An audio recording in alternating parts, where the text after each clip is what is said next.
text to PDF, but we didn't get any uh, module for that. Okay, we'll cover. But I would like to see your codes. Have you pushed it on the GitHub? Not yet, because there was not a perfect solution, so I haven't pushed. No, fine, that is okay. But I just want to see how you write the code. Do you, I tried the listing of content from the repo, so that is working fine. Like okay? that is. Can you share your Git repo? I haven't pushed it yet. So we have to push on the same repo or on No, different you need to create your own repository. own repo. Okay. So And meanwhile, I can present my screen and I can show it to you. okay, sure.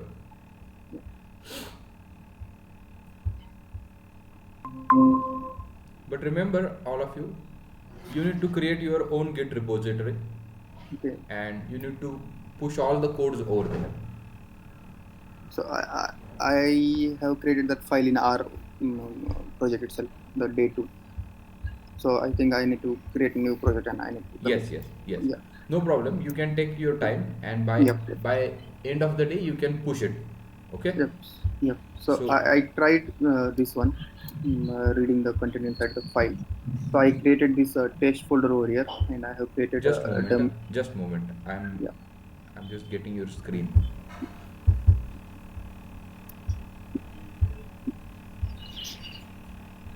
Yes. Okay. And so I provided the path of test folder, Correct. and inside the test folder I have created some dummy folders and files. Okay. And by running the script, I can list out these folders and files by providing the star and plus symbol. Can you show me output? Yeah.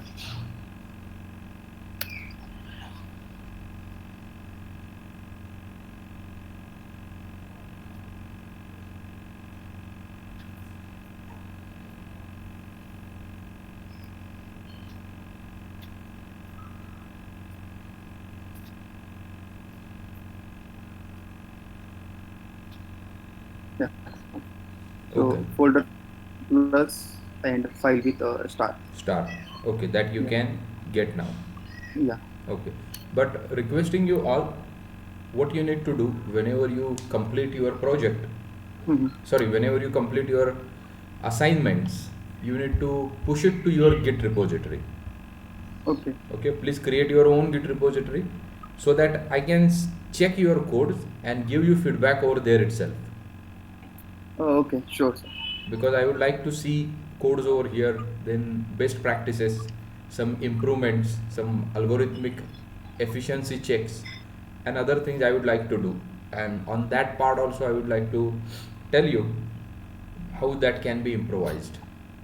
Sure, sir. Sure. We'll create our own repo today itself, and we'll Yes. commit Now, on the same topic. okay. Now, can I present? Yeah, sure.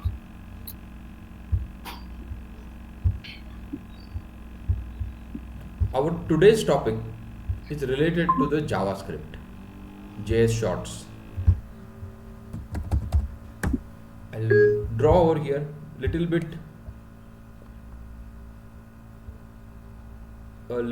what you can say, important one I'm going to cover today, and that part we call it as object, classes and object using ES6, one of the feature of the ES6. And in the next JS shorts, I'm going to tell you how classes and object has been achieved in the last version of the JavaScript by means of the prototype that we will see on the next weekend, not today. So today's topic is classes and objects. Today's topic is what? Classes and object using ES6 JavaScript 2015. Classes and objects. So can you tell me what do you mean by class and object? If you can tell me, that would be great. Classes and objects. What do you mean by classes? What do you mean by class? What do you mean by object? Well, I have created some table over here. If you have seen the repository, and here itself you will get link to the last videos, right? So date is the 4th July, 10th July, 11th July. I have prepared this table over here, and you can get the link from here. Okay. Again, I would like to add project related things over here only, right? I'll create a project, name of the project,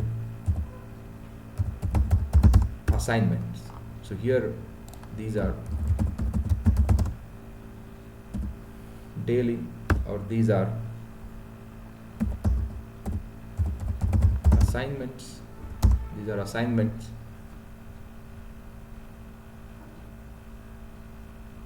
These are assignments suggested during the session.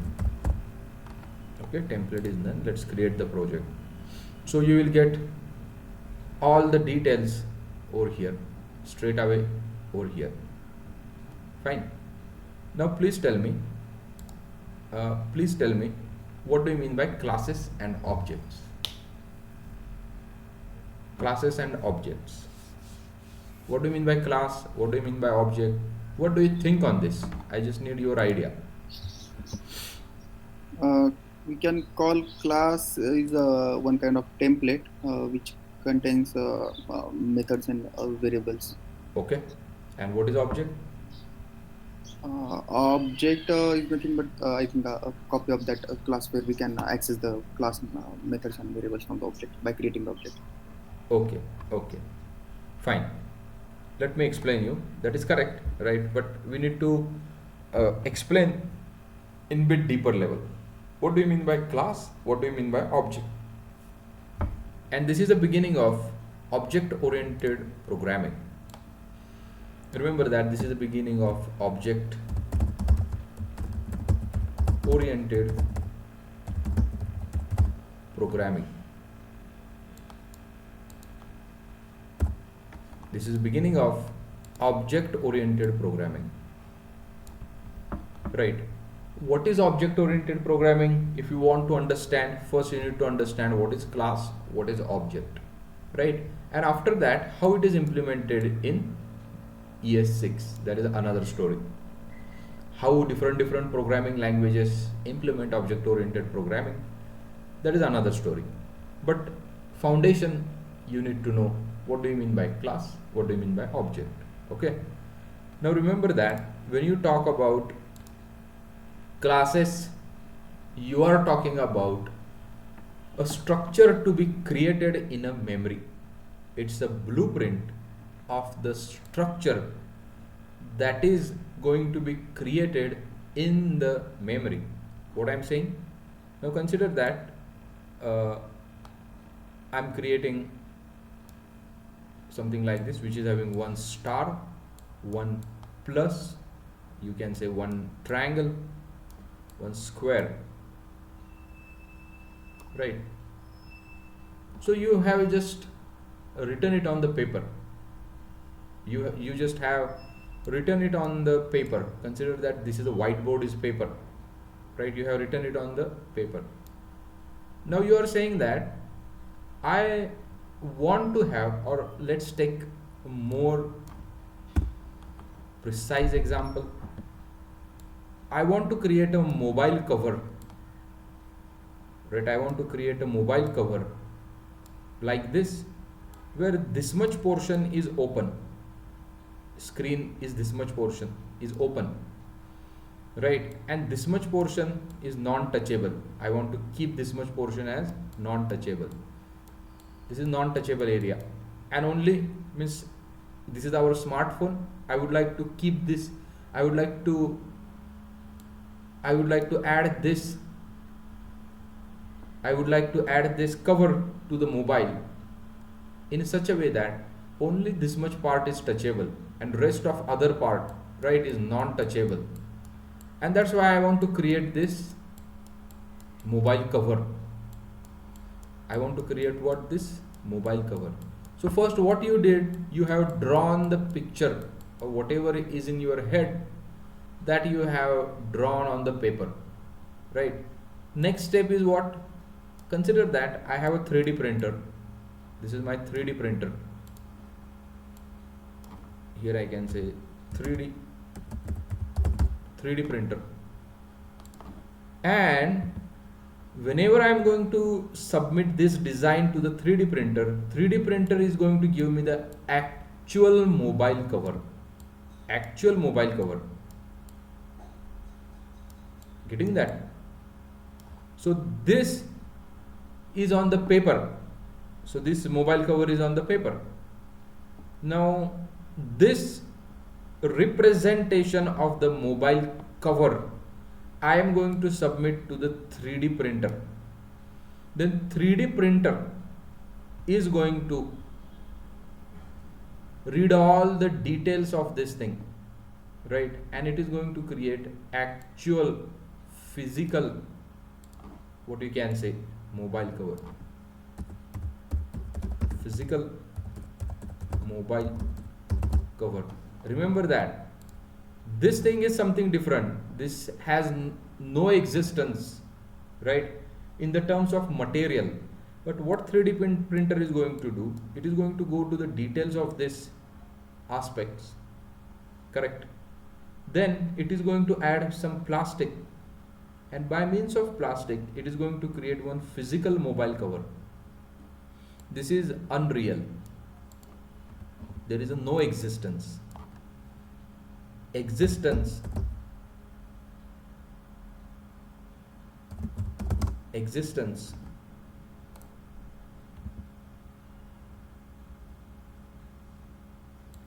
EXI whatever, there is no existence to this, there is no existence to this mobile cover. Existence is available just on the paper. Remember that it's a copy. Copy is going to be submitted to one of the printer, 3D printer. 3D printer is going to take the time for converting this document on the paper to the physical plastic mobile cover, right? But remember that this is as important as this, because existence of this is not possible without this, right? So what do you call this structure? This structure we call it as a blueprint or CAD design. What we call it as, in the more technical term, CAD design. What is CAD? Computer aided design. Or CAD file. We create one CAD file, and that CAD file is going to be submitted to the 3D printer, and this 3D printer is going to actually draw a physical plastic cover. Remember that. So now instead of paper I am saying what? CAD design. It's a computer aided design. Means you will create one soft copy of this in one of the software is CAD, or many other softwares are there. 3D printer comes with some precise softwares, you may use that. So this CAD design submitted to the printer, printer is going to convert it to the physical mobile cover. This process, remember that this is the foundation of the classes. So in the programming, instead of CAD design, what we are going to call, this is a class. This is a class, right? This is a class which would be having some properties, right? Which would be having some properties. And in the programming, class comes with one more thing, right? Class comes with one more thing. In the programming, we call this guy as class, and we are going to name it as, there are two things, properties. Presently you don't have a behavior over here, or consider that to this mobile cover, right? To this mobile cover, I'm going to give this much 3 buttons, 1, 2, 3. So this mobile cover will have 3 buttons. Okay, so this class is called as properties, right? And on the button press, right, something is going to happen. This is a cover, remember that. This is what? Cover. But you have given a facility to click the or press the buttons over here. You can press the buttons over here. We have given this facility, right? So what will happen after pressing the button? we call it as behavior. We call it as what? Behavior. There are properties and the behavior. Remember that every design will have some properties and some behavior, right? So class is a encapsulation of properties and behavior. Remember that. In the programming we call it as what? Class. Class would be having what? Properties and the behavior. Behavior means what? These buttons. We have given one possibility that you can press the button, and once you press the button, something is going to happen. Some property is going to be changed, right? If you press the button, some property of this thing will be changing, right? So in the programming, we define class as a combination of properties and behavior.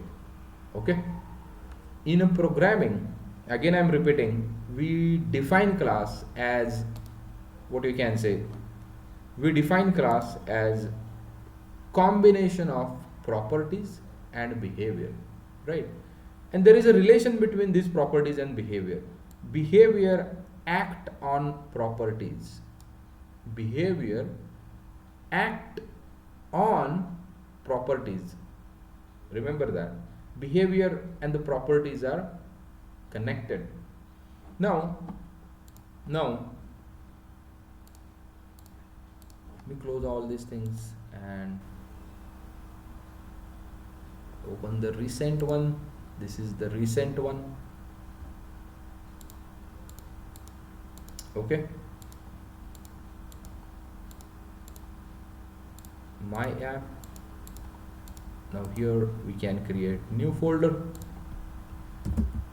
Day 4. Sorry, in the day 4 I can create a sample file app dot or classes objects.js. Classes objects.js. So in a ES6, remember that I am focusing on the ES6 in this session. On the next session we will work on prototype based classes and objects. But in this session we will work on these things. Okay, ES6. Now you can say class. If you see here, class is a keyword, right? And I can say car. So in a JavaScript, you create class like this. There is a keyword called as class, and you need to provide name of the class. And see, encapsulation is within these parentheses. Whatever you write, whatever you write for this class, that would be inside this parenthesis. Okay, and inside this parenthesis, what you can write? Properties and behavior. Properties and what? Behavior. Now, properties and behavior are connected. Remember that behavior act on properties. Act on the properties. Now let me give you some example. In my class, there is something called as speed is equals to 10, right? Speed is equals to 10, and I have one function, you can say speed up. See, this is a property. Speed is property, and speed up is a function. So here I can say this dot speed, I would like to increase the speed, right? So this dot speed plus 10. So I'm increasing speed by 10. Okay, let's try to run this project, run this class, and here we can say node and classes Okay, cd day 3 and node classes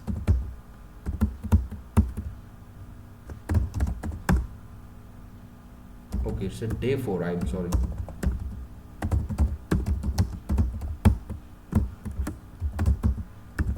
Am I audible? Hello. Yes, sir. Yes. Node classes and objects, can you see it has been executed. So what I did, class car speed 10, speed up, right? Speed up is a behavior, so I'll write this as property, and I'll write this as behavior, and I'll write this as what? Behavior. So property, sorry, behavior act on the property. Getting that? Behavior act on the property. So you are saying that I'm having a blueprint of something which would be 3D printed in our example, which would be 3D printed in our example. So you can get a real existence over here. So you can get a real existence over here. And how does that happen? That happen by means of the memory in the terms of programming, right? So what you do over here, const cr is equals to new car. Remember that, new car. So const cr is equals to new car. So here new is a memory allocation operator. See, this is a 3D printer, right? You can say the new is a 3D printer. So you are saying that in the memory, I would like to have the space allocation which is similar to this blueprint. That's a real object, right? Here you can say real object. What do you mean by real object from that blueprint? Real object in the terms of memory. So this has no existence in the memory other than your JS file.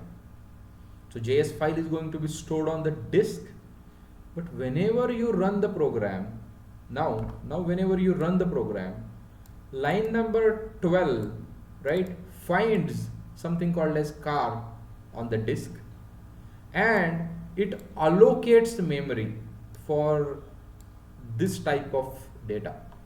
It allocates memory for this type of data, and we call it as a real object. So likewise, when you see this physical object, physical plastic object in your hand, you will call it as, yes, this is a physical copy. This is a physical object. But remember that this physical object has one soft copy, right? Now in this case, this is a soft copy. This is a soft copy, and here this is a hard copy, right? So class, whenever you define class, you can say that it's an encapsulation of properties and the behavior, provided that the behavior are acting on the properties. What I will do, I'll push this much code, day 3, or you can say classes and objects intro, right? Just go to the code in 2 minutes, then again I will start next things about this. So foundation of the classes and object we have discussed. I have pushed the code. Please go through the code in 2 minutes, again we will start.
Okay, any question?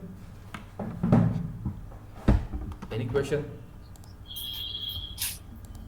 Not for me, sir. Anyone? No, sir.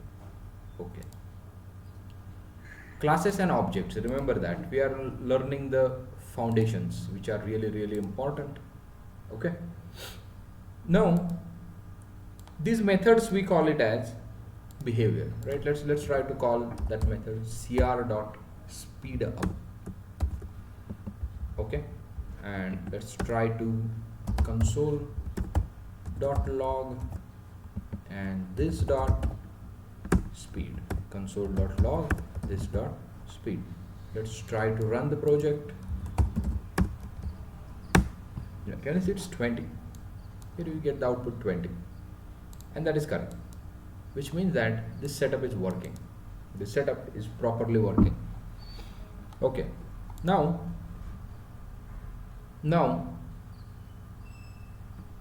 every class has facility to instance its state property, or we can call it as state. State is a more precise thing, right? State is a, in the terms of React, right, state is a more precise thing.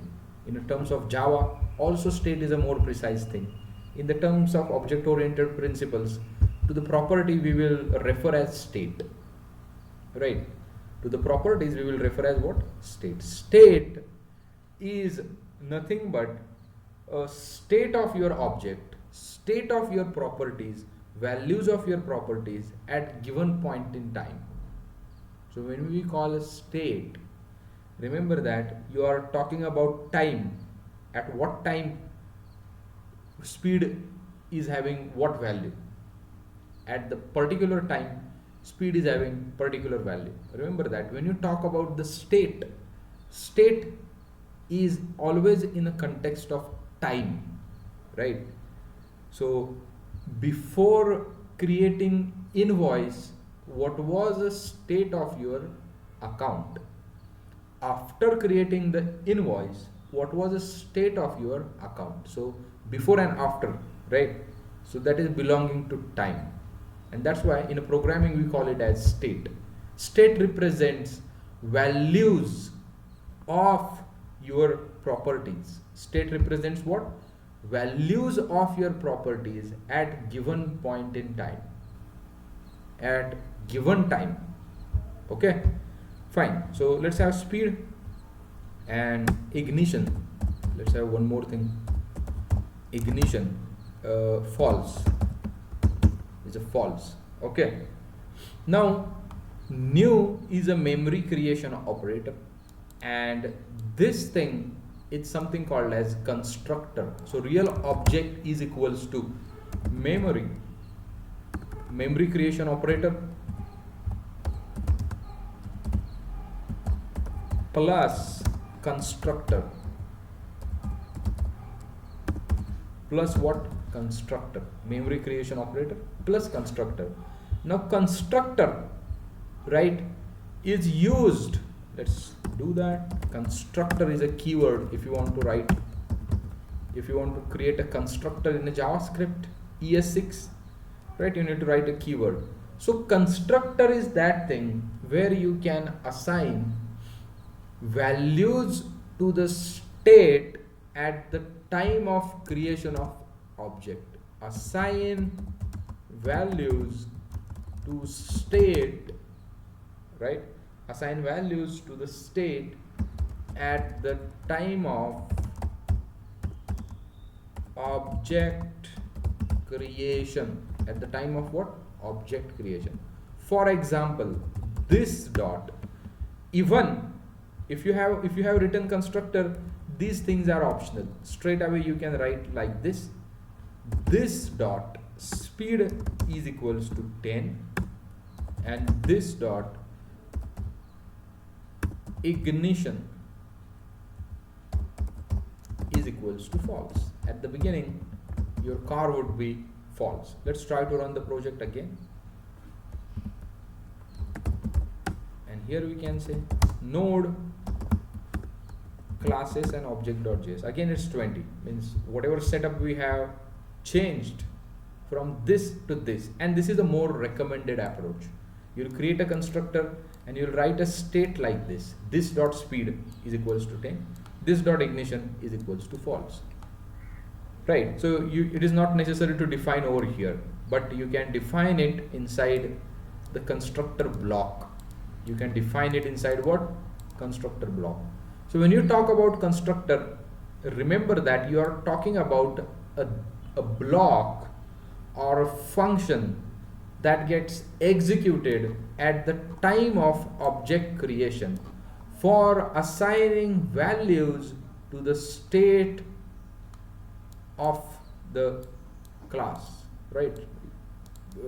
Constructor used to assign default values or given values at the time of object. At the time of object creation is very important. Again, here we have attached the time, remember that. At the time of object creation means assigning the values at the time of object creation means these values are going to be changed afterwards. These values are going to be changed what? Afterwards. Now, if you are from the Angular background, right, when you create a component, you get a constructor, and after that immediately you get one lifecycle hook called as onInit, ng onInit, right? So that constructor is concerned with the object creation. What is the object creation? Constructor and the object creation. When you talk about the object, you are talking about memory allocation, you can say more precisely, memory allocation, right? Plus constructor. Now what is constructor? We have defined over here. Constructor is nothing but assigning default values at the time of object creation.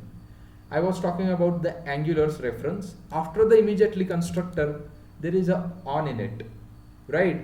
Means in a onInit is another state, another time where you can change the state. That's why they have given a lifecycle hook as onInit. At the time of object creation, what was the state? At the time of component creation, what was the state, right? So you can change the state at the different level. When I say state, remember that when I say state, I'm talking about values. I'm talking about what? Values. When I say state, what is the speed?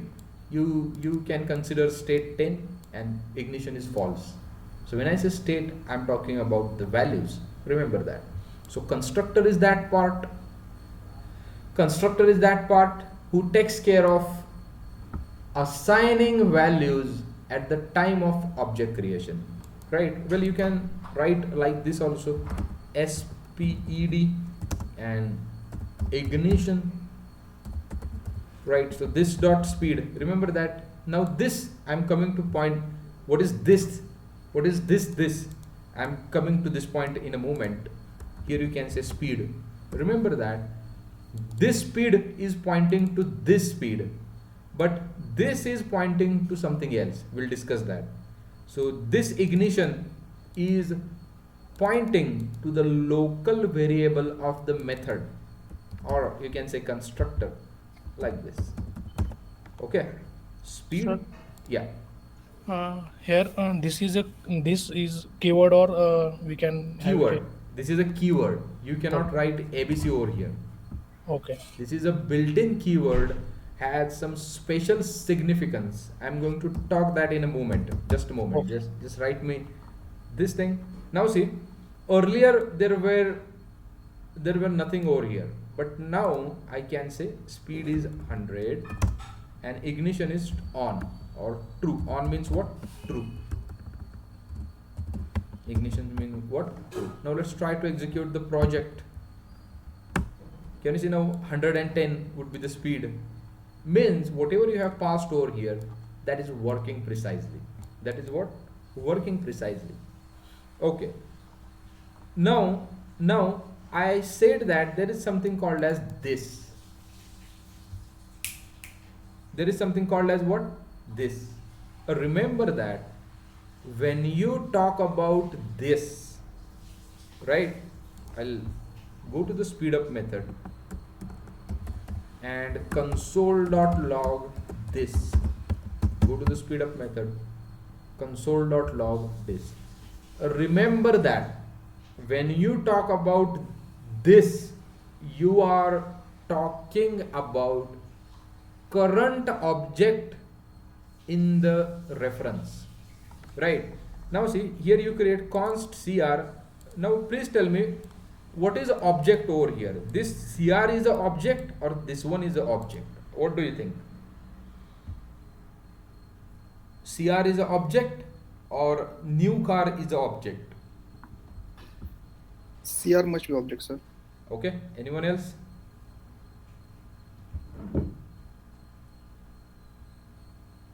Anyone else? What is object inside this?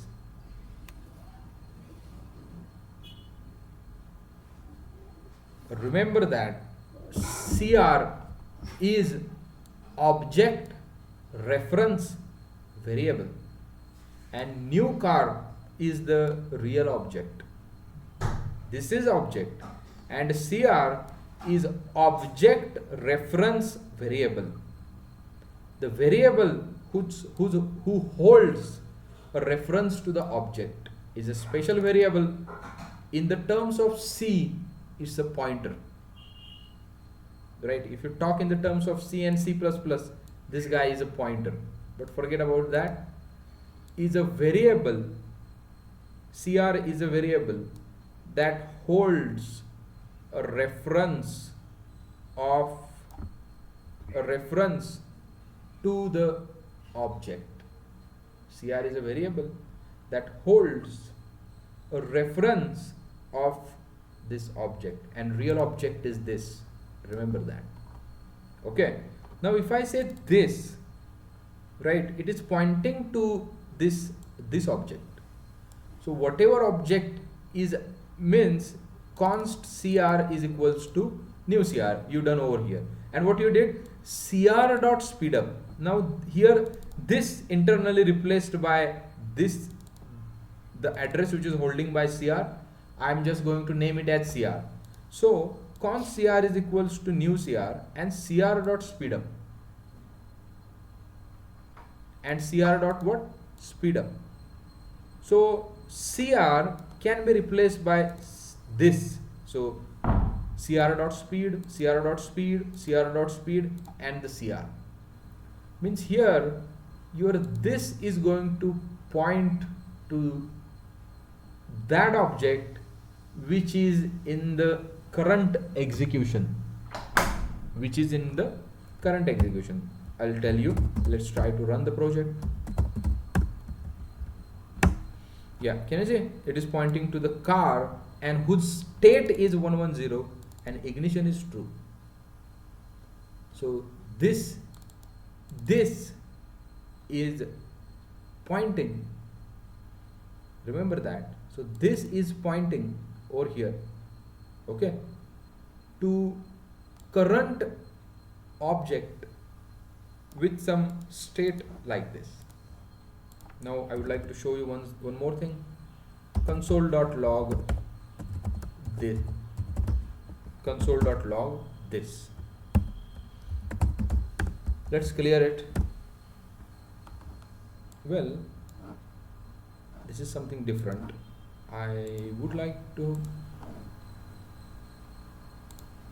go over here, inspect it just in the real environment. Console.log and this. Can you see? Here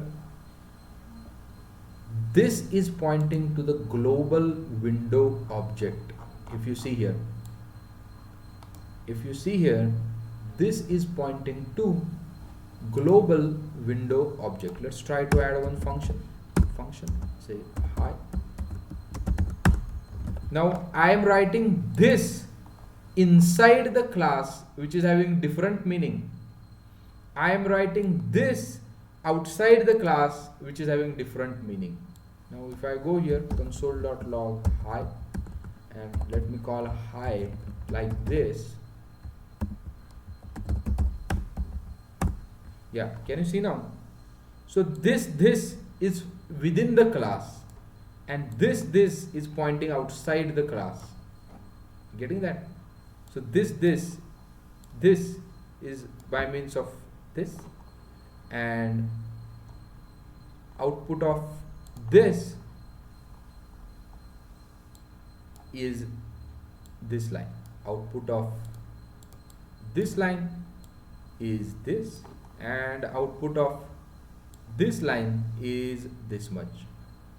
Remember that whenever you point, can you see it points to the global object global. So this line points to what? Object global. In the browser environment, console.log this points to the window. Okay, so if I create class over here and say car, and just a moment, multi-line is not allowed here, function, or you can say hi, and inside this hi I can say console.log, and here I can say this. I'm sorry, I haven't called this hi. So here you need to create object of const cr is equals to new car, and cr dot hi. Can you see? So this console.log is printing object of car, but if I write console.log outside, it is pointing to the window object, right? Means clearly scope has been involved. This is a global scope, this is the local scope, a limited scope, which is more recommended one. So here I created a class. Inside class there is a hi method. Inside that hi method console.log this, right? And which output of this car.hi is this car object. But if I write console.log outside the class, it gives me complete global object in the window environment. Window environment is a browser, remember that. And this is the node environment, right? And node environment will give you this global object, and window environment like browsers will give you this object. If you point to this outside the class, this is the interview question, remember that many interviewers ask this. What do you mean? Explain usage of this, right? When you talk about this and you are inside class, you are referring to the current object, right? This is not an object, this is a variable, but object is this, remember that. But still I will say current object reference in the execution. Inside a class environment, this will point to current object in the execution. Okay, now if you are outside the class environment, and if you are referring to this, it will point to global object. It will point to what? Global object. In the case of browser, it's window. In the case of browser, global object. It will print the global object, right? And this will print current object under execution. Current object under execution. It will print the current object under execution. Any queries you have so far? I am giving focus on this object oriented principles because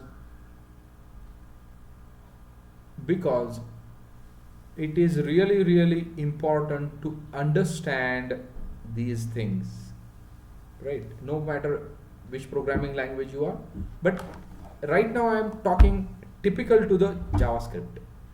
This well, in a Java also this is same, right? But in Java it is not available like this.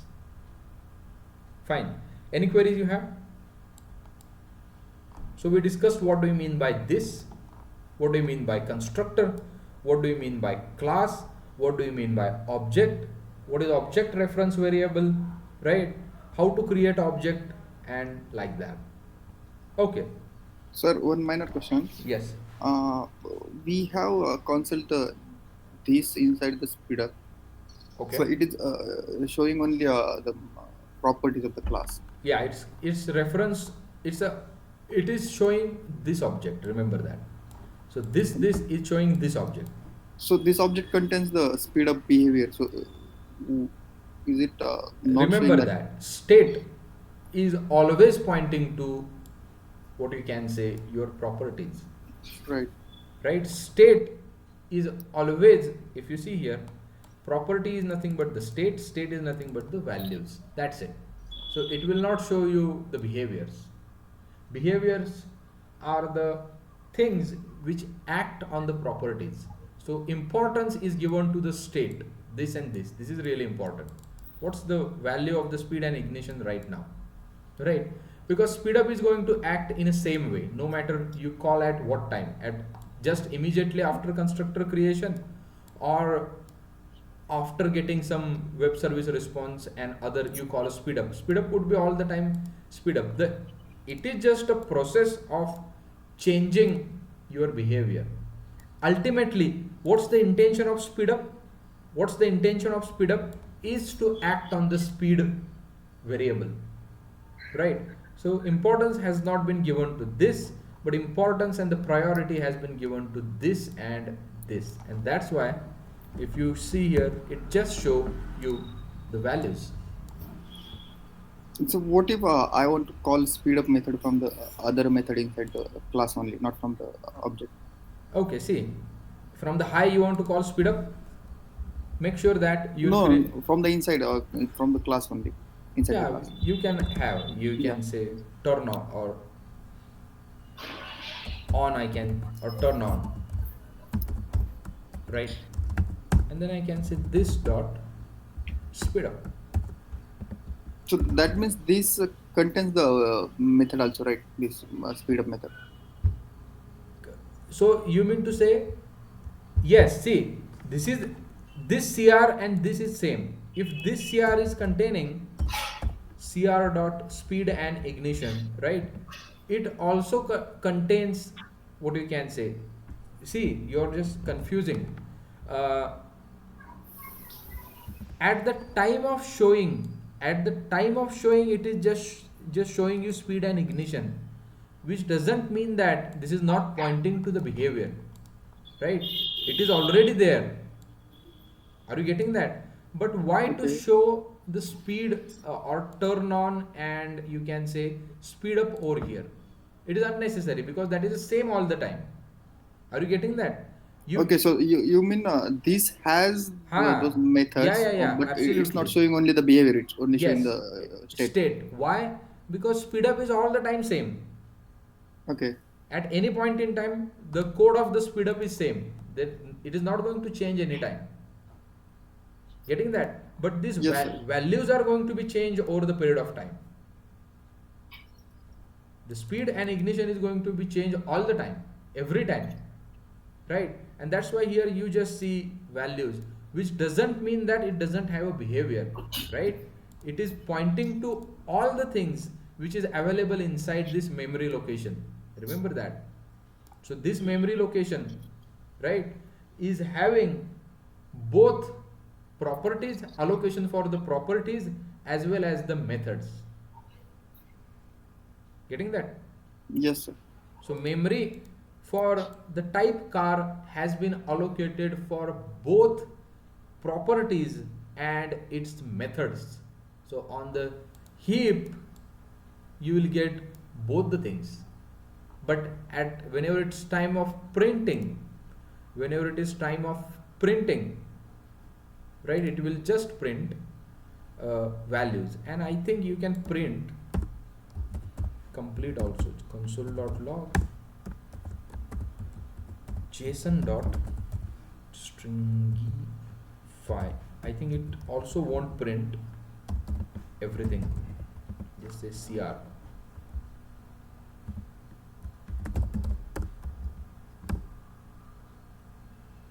Yeah, still it's not printing because these methods are all the way same, but it doesn't mean that CR is not having that two methods. Whenever you create a memory reference or the memory block that is consisting of both speed ignition and whatever methods you have written inside your class, that will be holding up all these things. Clear? Clear, sir. So, Okay. what are the methods and the behavior and properties which object is pointing? At the same time, this keyword also pointing the See, similar, right? this is by the definition current object under the execution. So what is under the execution? CR. So Right. what this CR can do, that this can do everything. Okay. Okay. Got it, sir. Got it? Yeah. So this is a current object under the execution. If you have, now see, time has been changed to the program, to the interpreter CR1, right? New car, and here we can say 10 and false, and here I can say CR1 dot speed up, CR1 dot speed up. Now whenever you are executing this line, this becomes this CR. Whenever you're executing this line, this becomes this CR1. Getting that? Yes, sir. So we can say like we have two copies in the memory differently This of the object CR and CR1. so whenever you just load node classes and object.js and it loads the class, that's it. The task of this thing has been gone. And you can say there are two copies. That is okay. Okay. And in the memory, this is available. Remember that. Until your program dies, these two things are available in the memory for your access. So location will be different for both the. Yeah, both the objects. location would be different. Let's Okay. not go into that heap level. If Okay. you want to understand that, just see how JavaScript heap works. Okay. Okay, you'll get all that details. What for the methods, there is a separate area. For the properties, there is a separate area. Okay. Okay, sir. In this memory allocation. Fine. So this is a little bit about classes and the objects. This is how you will create the class, and this is how you will create the object. Okay. Now if you go here, if you remember module.exports, right, we have used for exporting. Same, you can have, just a moment, where is that? Here is also car, and you can say module dot export dot cr is equals to this cr. That is also okay. Module dot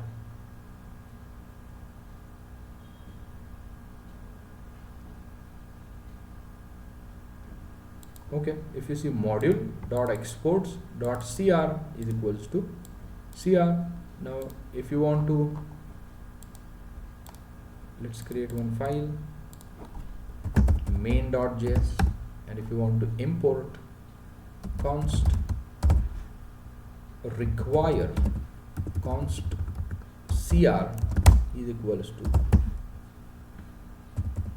to require, and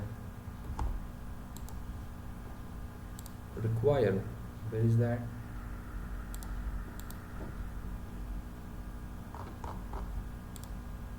Require from which file? Classes and object. And if you see cr dot, what is we are having in a cr dot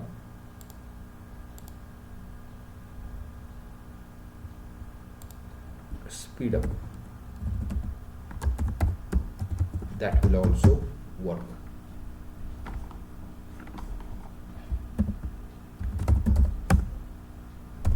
Node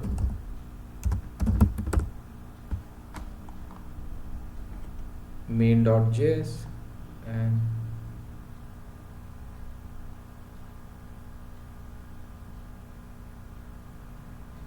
not a function. Okay, got it. What's the problem? I'll come to this point little bit later on. Okay, I will come to this point, how to export the classes, right? I will come to this point little bit later on. You need to do something different over here. We'll see that, how to do that. Don't worry about this. I'll come to this point little bit later on. Okay. Now, classes and objects can be used in lot of variety of the ways. For example, here I can say console.log new date. Remember that date is a class internally, right? Date is a what? Class internally. If you use this, and if I run this node main.js, can you see? You get a date over here. And there are many such classes out available. So this is the first thing.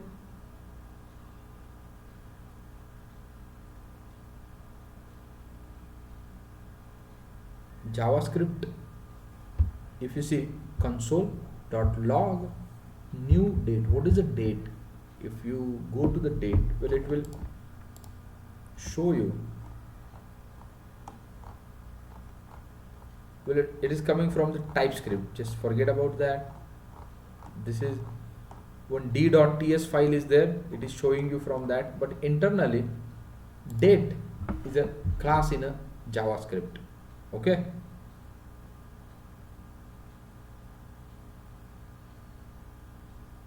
I'll show you. What is the new keyword specifies? Yeah, if you see here, new, we have used new here also, correct? New, if you see real object is equals to memory allocation, new used for allocating memory of type car. Here, allocate the memory for the type date. Remember that, allocate the memory for the type date. So new is what? Is a memory allocation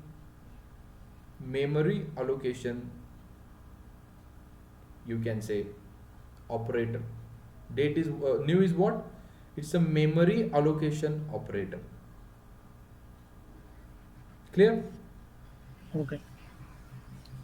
And what it does, it allocates memory for this given type. That is nothing but the date. Well, there are many classes like XML HTTP request, const request is equals to new XML HTTP request. This is another built-in class in a JavaScript. This is another built-in class in JavaScript. Right. Then there is one more, const ev is equals to new event. Right. Similarly, const target, here you can say new event target. So these are, and there are more. We'll talk these classes time to time. Well, there is one more class, const pr is equals to new promise. This is another topic we are going to discuss today, asynchronous programming. Right? So JavaScript has given you some built-in classes. You can use those classes to make your programming a little bit easy.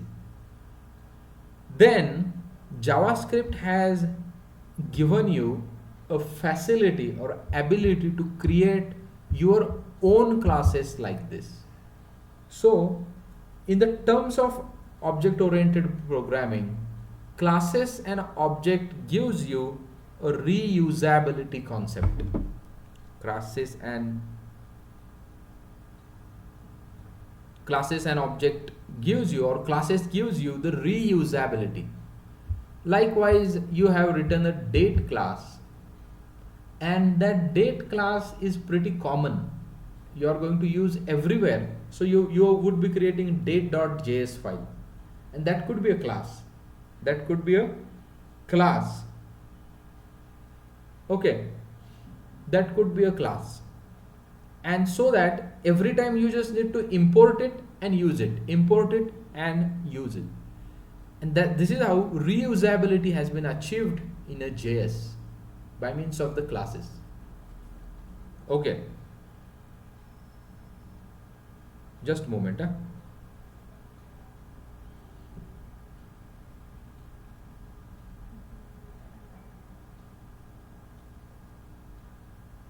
Just a moment. Just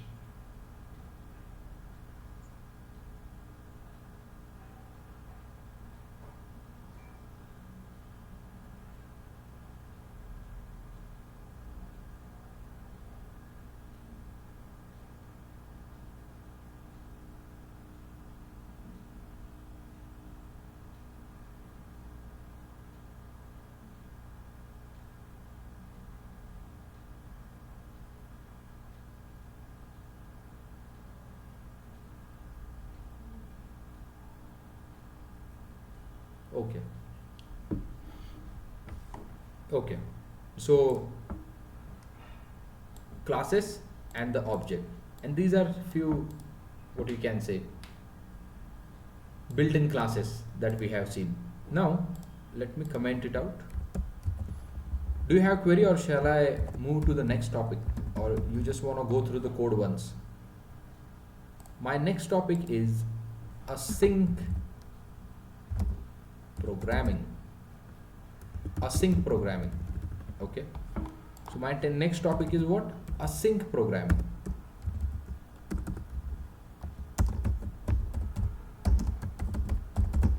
In JS, which can be achieved by means of three ways: callbacks,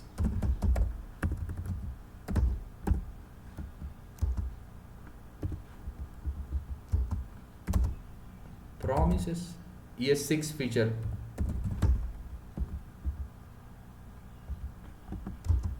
and you can say async await. Async and await. Before that, we need to understand what is async programming. Before moving ahead to this point, we need to understand what is async programming. Okay, that we will do. But I told you that how do you export, right? How do you export typical class from one file to another file? It's a ES6, and that's why it is creating a problem. So module dot exports is equals to, you can say, car. Module dot exports is equals to what?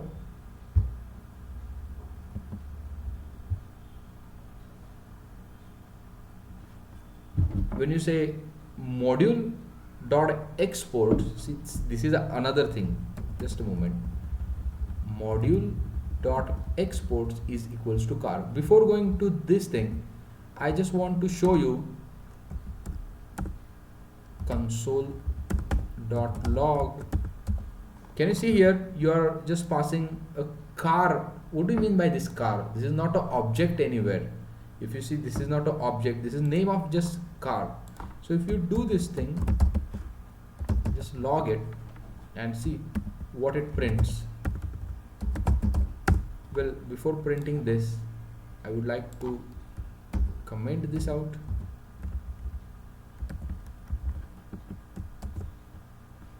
Capital car. Remember that I'm passing name of the car. Okay, because that is this log is too long. Let's do that. Node classes and object.js. Can you see? It is printing the type class car. Means it is printing, it is referring to the complete architecture of the car. Meaning of this line is that it is referring to complete architecture of the car. Now let's try to import that. If you want to import that, let's try to import that. And here you just can say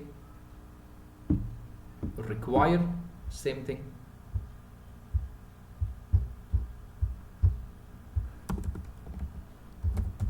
Const, and I can say car is equals to require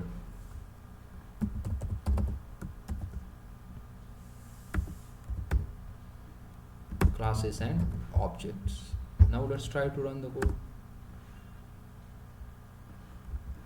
It's main.js. In the main.js, now let's see, this is a class. Now here you can say const cr c1 is equals to new car, and at the time of creating I can say it's 300 and true, and console.log c1.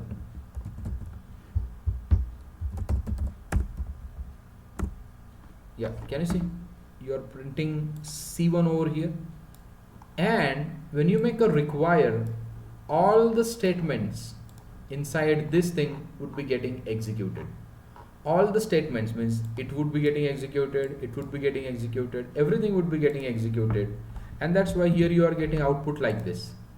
All that thing has already been executed because of this require, and then you are exporting module.export.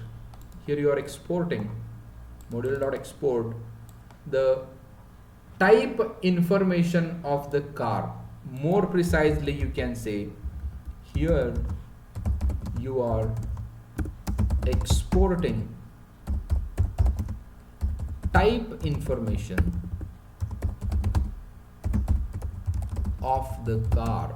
What you are exporting? Type information. If you look at this thing, we call it as type information. What exactly? Skeleton of the car. Type information or skeleton, or you are exporting skeleton. You are just exporting skeleton over here, not object. And then right here you are preparing the object from this skeleton. Inside this file you got a skeleton. Well, other people, some people like this also, write like this also, animal.js, right? They write module.export is equals to class animal. Module.export is equals to class animal, and this is a more widely adopted approach to write the classes. And if you want to import, again const a1 is equals to new animal, and here you can get the type information first. Const animal is equals to require from the animal, right? And there is nothing right now inside animal. Just try to run the project.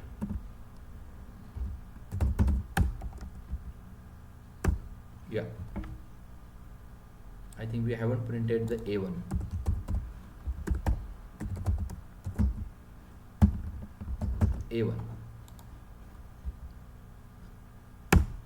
See now, here you get animal, which is empty right now. So this is the another way of writing module.export. And about the convention, one JS file can have one class only. These are the conventions. You follow it or you don't follow it. That is up to you. But these are the best practices. One JS file can have only one class. Right? Like this, you don't need to do. Everything would be having a separate thing. That means everything is crammed into one file. You don't do like this. I'm going to come back to that point after when we learn the standard architecture of your JavaScript project or the Node project. One file can have one class, right? And inside that class, you can have all the things that you require. Okay. For example, I'll create another class in a day 4, and here you can say async programming, ASYNC, async programming.js, async programming.js, export dot module dot exports is equals to, I can say class module dot export is equals to class, and async coding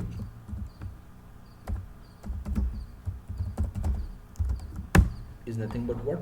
Async programming. See, here you are passing the complete skeleton. Export is equals to class. Straight away you are passing a skeleton. Remember that. Okay. Now, async programming can be achieved by means of 3 ways. Callback.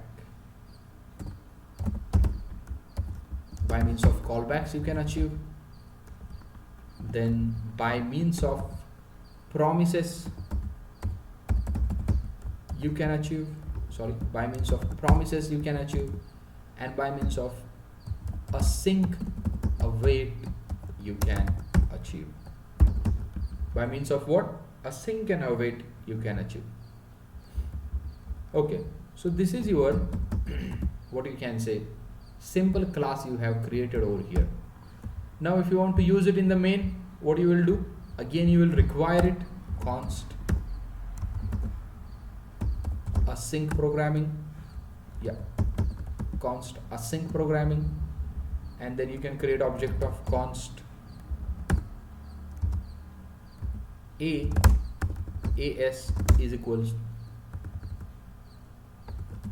async program is equals to new async programming, and asprg dot asprg.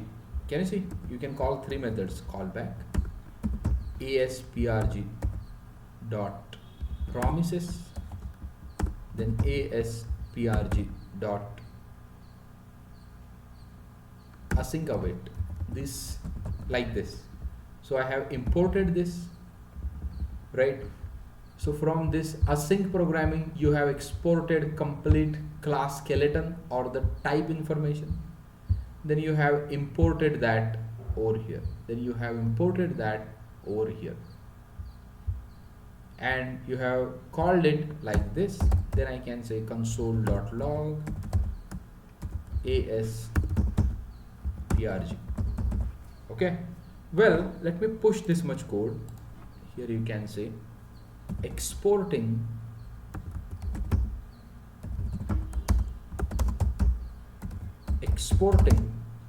classes that we have seen. I'm just pushing the code. Yeah, I have pushed the code. Please go through the code in the 2 minutes. We will start with the async programming. I'll be back in a minute.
Okay.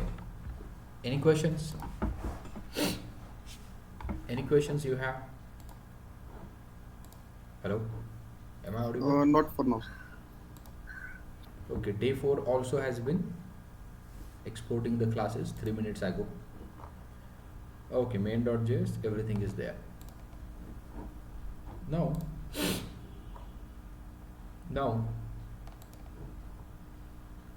let us understand first what do you mean by async programming, right? What do you mean by async programming? See, this is really important in the terms of understanding event loop. Node.js is having its own event loop. What is event loop? We'll see on the next weekend. But before that, we need to discuss about the async programming. Okay. So here I can say, I would like to show you something. Okay, in main.js we can go. Main.js is pretty ugly. Let's create new file. Main async.js. Okay, this is for main for async. Now I'll write one thing, console.log hi. Okay, now you tell me the output, console.log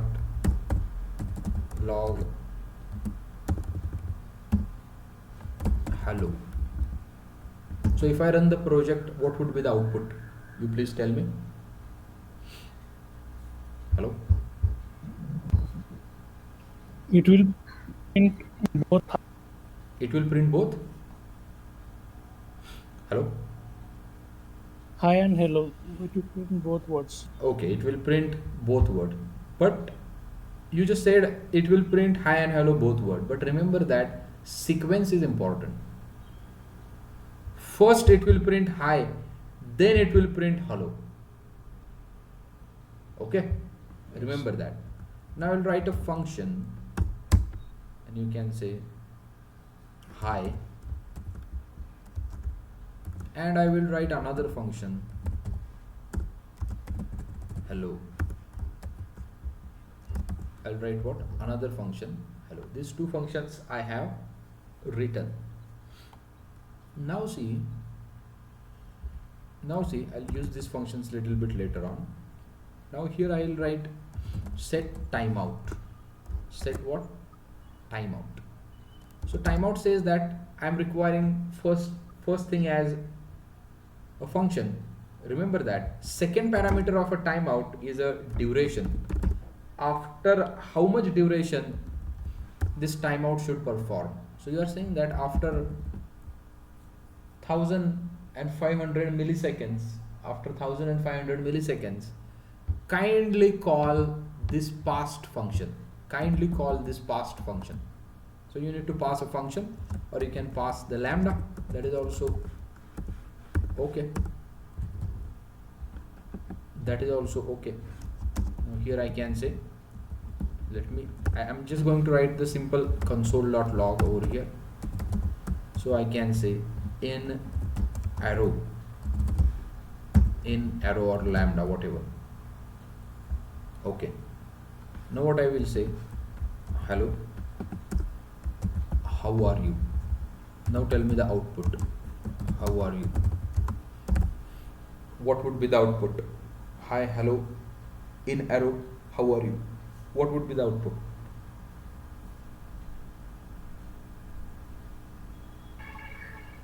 In arrow will be printed last. And first? First, hi, hello, how are you, and in arrow. Okay. Anyone else is having some suggestions? Or any other opinions? Hello? Hi, hello, and how are you? It's in arrow. So hi, hello, how are you, and then in arrow. In arrow. Okay, got it. But why? Why like this? This kind of programming is not natural way, right? Is not a natural way. What's happening over here? Interpreter is understanding this, interpreter is understanding this, interpreter is understanding this, but it is not immediately printing this. Again, programming pointer is moving ahead to the line number 4, how are you? And after 1500 milliseconds, right, again this function would be getting invoked. Remember that this much is a function. This function is getting invoked. After 1500 milliseconds, this function is getting invoked. Means your programming pointer has somewhere this line, and at that time this is getting invoked. So it is like that, you can understand. It is like that. It is like that. Executing this line, executing this line, executing this line. But this line says that I have something. I don't have anything to print right now, but I have something, or this piece of code which will start from this line and end to this line, right? And this piece of code would be getting executed. This piece of code would be getting executed somewhat in the future, not immediately. Well, programming execution pointer at this line executed, execution pointer at this line executed, execution pointer at this line executed, execution pointer at this line executed. But this line says that I don't have anything right now, but after some time I would be executing this piece of code. After, or this much instructions I will executing after some time, not immediately. Programming pointer says that okay, I'll remember that, I'll go to this line, I'll go to this line, I'll execute this, I'll execute this. Programming pointer at this line, programming pointer at this line. And when programming pointer reaches at this line, immediately, right, this block gets executed. But still programming pointer is executing this also, programming pointer is executing this also, programming pointer is executing this also, and programming pointer is executing such blocks in between, right? But it is not hampering your normal execution. It is not hampering your normal execution. It is remembering, right? It is remembering that particular lines are going to be executed in the future, not immediately. While in the future, while executing these things in the future, right, while executing these things, it is not hampering execution flow of these lines. What I am saying? While executing these flows, external flows, extra flows, right, your JavaScript interpreter is not hampering your normal execution flow. Means this is also working and this is also working. We call it as async programming. Getting that? We call it as what? Async programming. And some more improvisation of this is a non-blocking. Whenever we discuss the event loop, right, this concept would be again discussed, or this concept is a foundation of the event loop. Okay. Now your programming pointer goes on executing these things. Programming pointer goes on executing these things, and some of the line says that I am not going to execute immediately. I don't have anything to execute immediately, right? But now can you see all changes have been saved. I am typing the code, and in the background my saving of this sketchpad work is also going on. Means normal execution flow is there, and asynchronously my sketchpad slate is getting saved also without hampering. So it is not like that I'm not going to see, I'm saving it, right, and still I'm drawing something like this. Can you see? This is also, saving is also working and drawing is also working. You can consider that drawing is a normal execution flow and saving is this flow. that is going to be executed somewhat in the future, right? So this type of programming is called as async programming. Have you cleared this? And can you give me some examples of the async programming? Hello? Have you cleared the concept? Yes, sir, clear. Can you give me the example? What kind of example, sir? Any real-time example that is async flow. I'll give you. Now see here. Now see here. You're on this page, right? You're looking for some code for some of your use, and suddenly your notification comes over here, and suddenly you get a notification, right? Suddenly you get what? Notification. But what you are trying to do right now, you are trying to check some code, and suddenly notification appears. So checking code is a normal flow, coming notification is a future flow. So we don't know when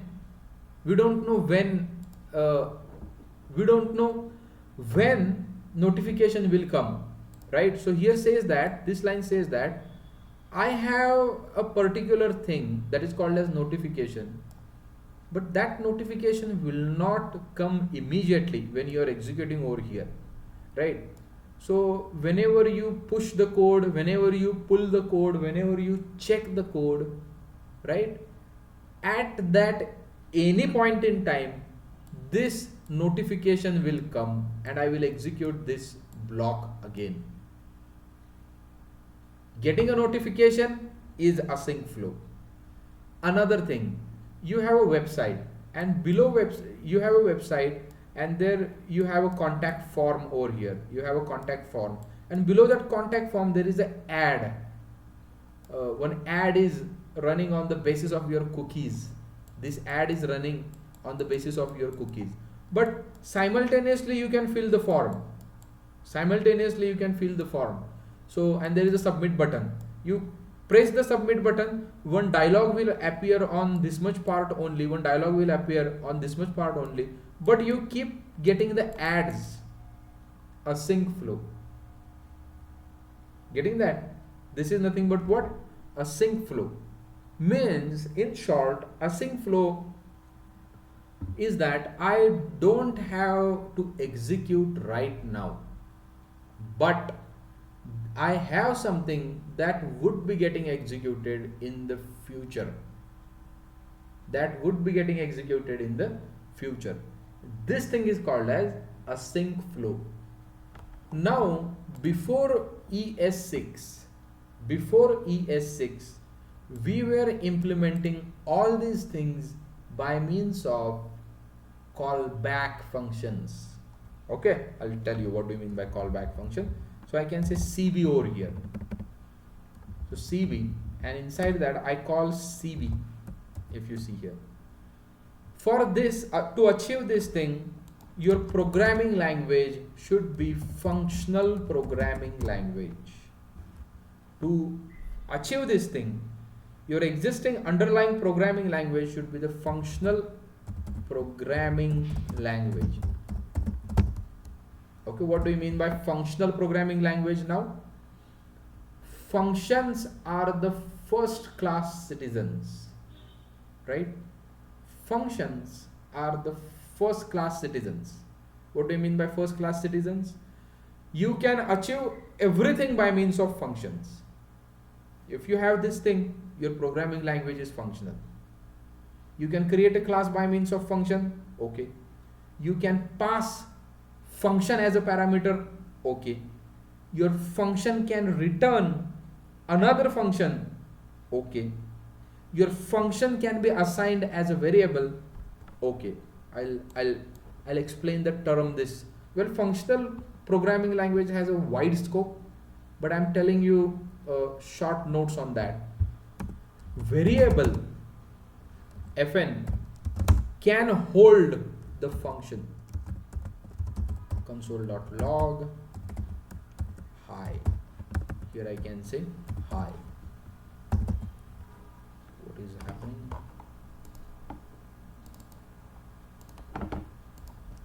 a variable can hold the function.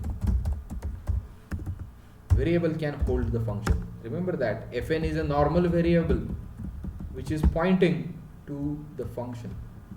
Okay, then we have a function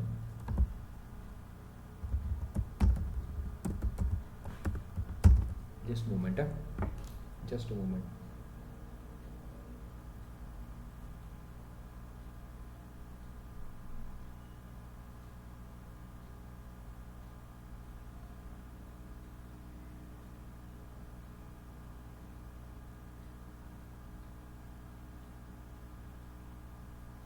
Just a moment.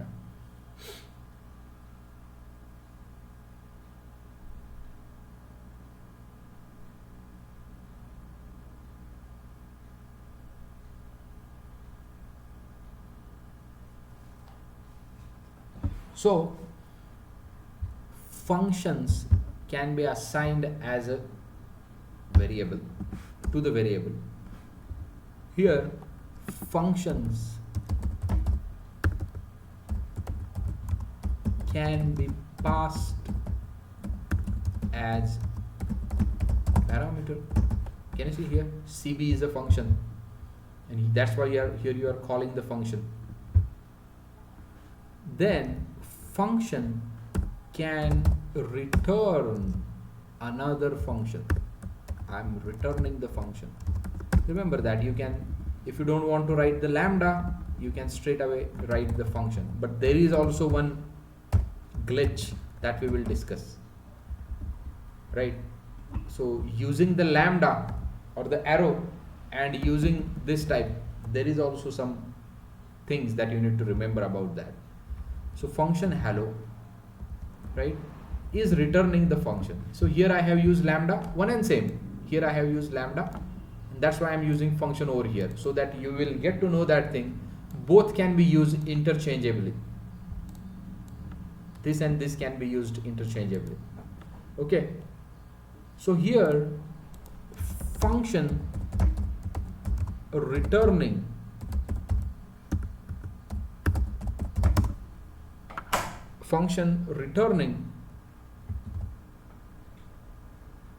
another function. Function, can you see? Functional programming can be defined in this way.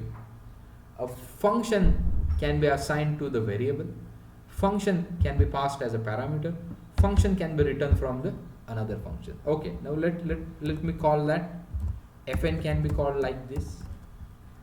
Okay, and if you want to call hi, remember that you need to pass function as a parameter, as an argument over here. Now here you can call it as a parameter, here you can call it as what? Argument. Foundations of the C programming, right?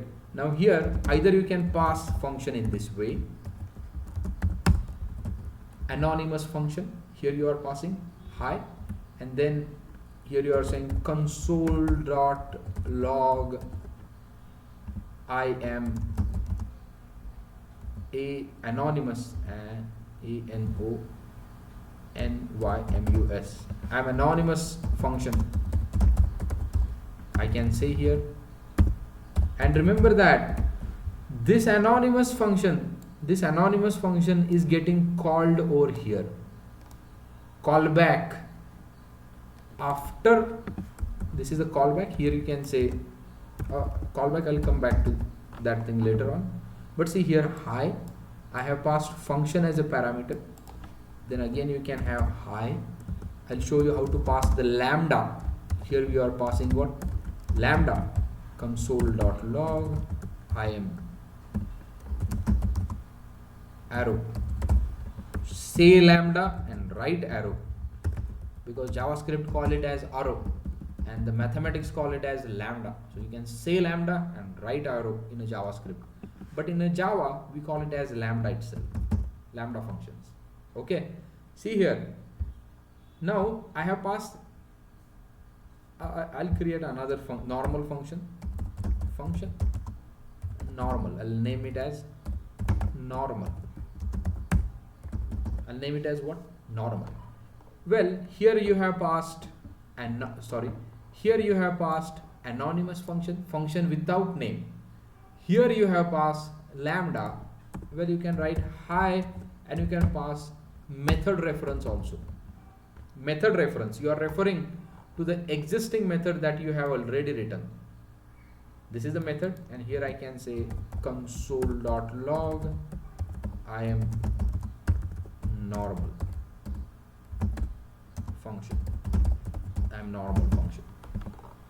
So here fn is a variable. Remember that fn is a variable which is pointing to function. So if you want to call that, you can call like that. Hi is a function which is accepting another function. Hi is a function which is accepting another function. Okay, still I haven't started the async programming. Remember that we are just discussing the functional programming, prerequisite of the async programming, right? Hi, which is accepting a callback as a function, and that here you are calling, means whenever you are calling hi, it will call the past callback function. Whenever you are calling hi, it will call the past function, the function which has been passed as parameter, that would be getting called inside hi. So hi, this thing.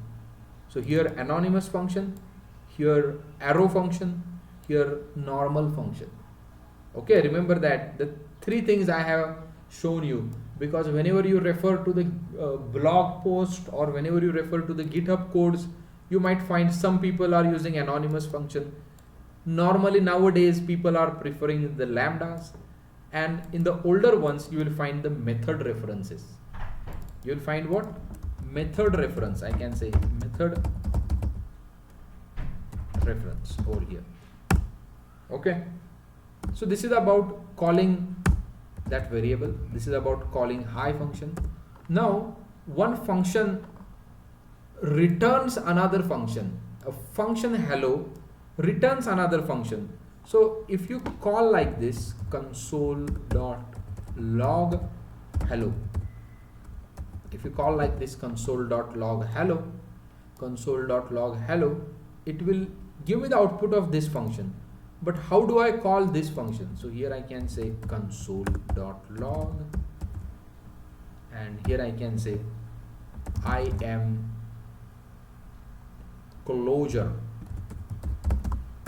I am closure. People call it as closure, right? So function inside function returning the function, people call it as closure, right? How do you call this function?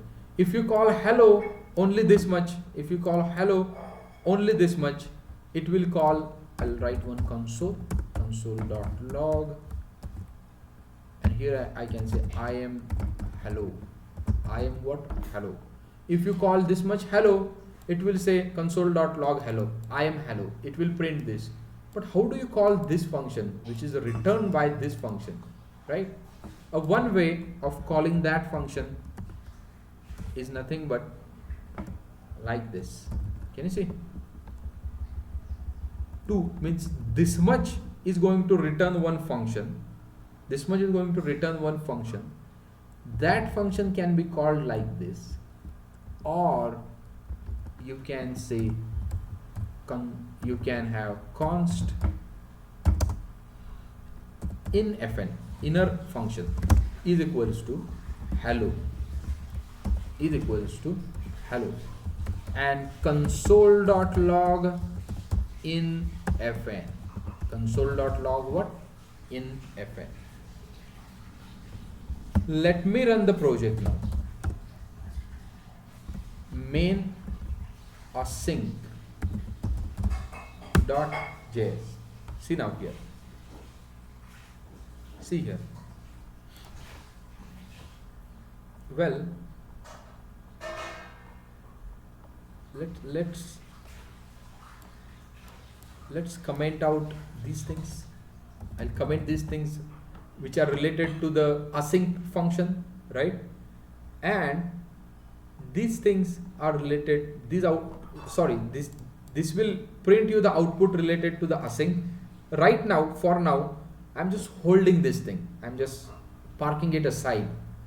And before that, we can get the outputs of functional programming. We can get the outputs of functional programming, or I'll do in this way. I'll create one more file,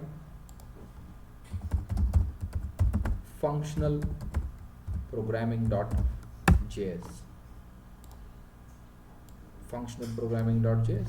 Let me get this output from here and write it. So whenever you study this, you'll get a proper things in a separate file. So functional programming language. So this is a normal. This. Let's try to run this now. Node functional programming.js. Now see here.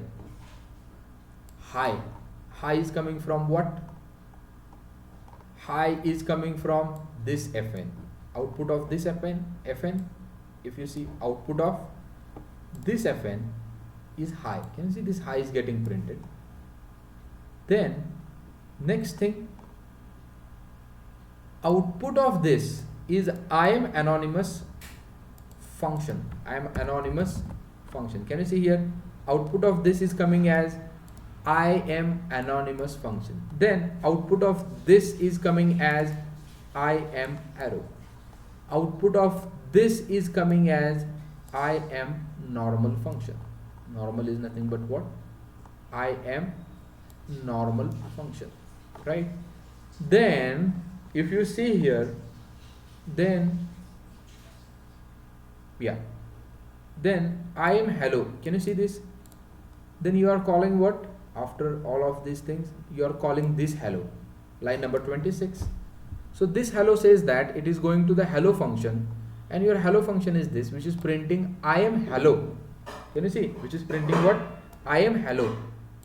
And it is printing one function block. Likewise, we have seen the type information of a class. It is giving you a function information. Can you see? A function information about this thing. It is printing as this thing. Okay. Now it is moving to next. Hello. This thing. Hello. And can you see? I am hello. I am closure. If you see here, I am hello. Sorry, here I am hello. Output of this much. Output of this much is what? I am hello and function. And output of inner function is what? This thing. I am closure. Sorry. I am closure. If you see here, I am closure. Okay. Then it is coming to this line. Hello. You are storing the output in fn. And here you are saying console.log in fn. Well, remember that in fn is not returning anything. If you go here, this function is not returning anything. It is just printing I am closure, right? And that's why you are getting undefined over here. So here you are saying that in fn is not returning anything. So this is wrong. Just remove this console.log and that's it. So this undefined would be removed. Last undefined would be removed. Just clear it and you can say functional programming. I am hello, I am closure, right? So when output of this thing, output of this is I am hello, and output of in fn is a I am closure. If you go here again and see the complete code, right? A variable can hold the functions, right? Variable can hold the functions. Then functions can be passed as parameter. Then functions can be returned from another functions. One function can return another function. And here we have called fn, which is nothing but a variable. Then I have shown you three different ways of passing function to another function, right? And I have shown you two different ways of calling inner function, this function. Okay, I'll push this much code. Functional programming, which is the foundations of async programming. Yes, I have pushed the code. Go through the code in 5 minutes and ask me the queries. Then we will start again.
Hello?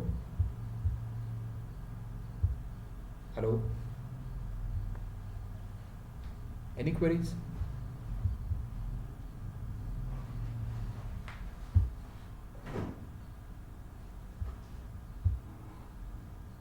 Not for me, sir. Vikas? Remember, this is your batch ID. Vikas? Hello? Yeah, any queries? No, sir. Have you cleared this?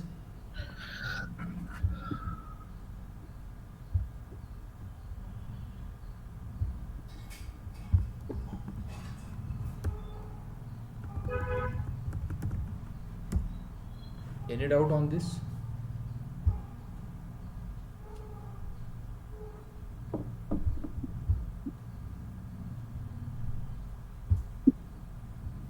Any doubt on this main async?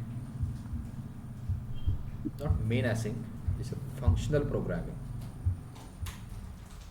Clear, all of you? Yes, sir. Okay. Okay. Now, next thing is to study async patterns, right? These things. So what we have discussed here, can you see here, I have passed function as a parameter. Now you got to know you can do this thing by means of the JS, because JS is a functional internally. Set timeout function expects first parameter as a function and second parameter as a duration. So here you are getting after 1500 milliseconds, it's a milliseconds, remember that. After 1500 milliseconds, this function would be getting called, and set timeout is itself a function which is accepting first parameter as a function and the second parameter as a number. Why this is possible? Because JavaScript is functional programming language. Okay, now if you see, let's try to run the output of this program. Node main async.js. Can you see program has been hold? I'll increase the duration a little bit more So you can see that clearly. 2500 milliseconds. Node main async.js. Now see, can you see execution has been hold? See carefully. See carefully. The program execution has been hold for few seconds. Observe carefully. Main async.js. Hit the enter. Can you see here? And after that in arrow gets called. After that in arrow gets called, then hi, hello, how are you, and like that. Right? Many people ask this question in the interview. If it is 0, what would be the output? Right? Now what would be the output? Can you please tell me? This is the interview question. Same, sir. Same means this would be Whatever we are printed getting earlier. at last. Yep, last. In arrow last. Okay. And answer of this is the event loop. Answer of this is the event loop that we will discuss on the next weekend. See, although a 0 milliseconds, people say that then this would be getting printed because it's a 0 millisecond. Right? It's a 0 millisecond. So people think that hi, hello, in arrow, how are you? It will print in the sequence. But due to the event loop, you get in arrow at last. What is event loop? We'll see later on, next moment. Okay. Now, what I want to do, I want to build a simulation, right? So I can say like function, like post. Okay. Consider that we are calling a web API over here, and here I can say set timeout just to simulate the thing. I am calling web API. Well, let's not do this inside. I'll create a separate file, callback.js, new file, callback.js. Okay. And here I can say like post, means I want to like some of the post on the Facebook, and for that I am writing API, right?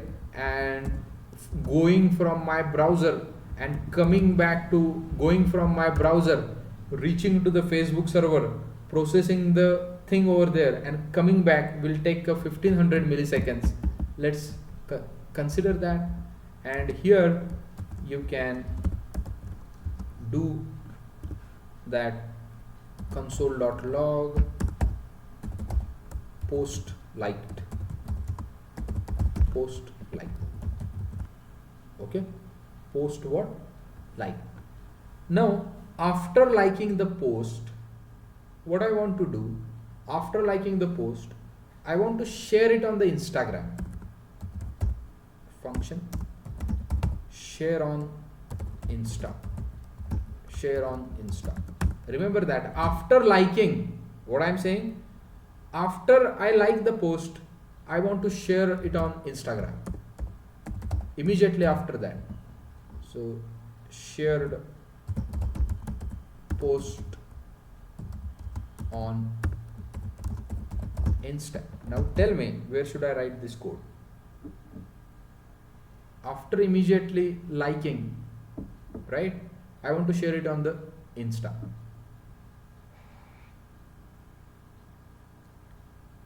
Tell me, where should I call this share on Insta function? Immediately after liking. Remember that here we are simulating set timeout. What we are simulating that? I'm going to the Facebook server,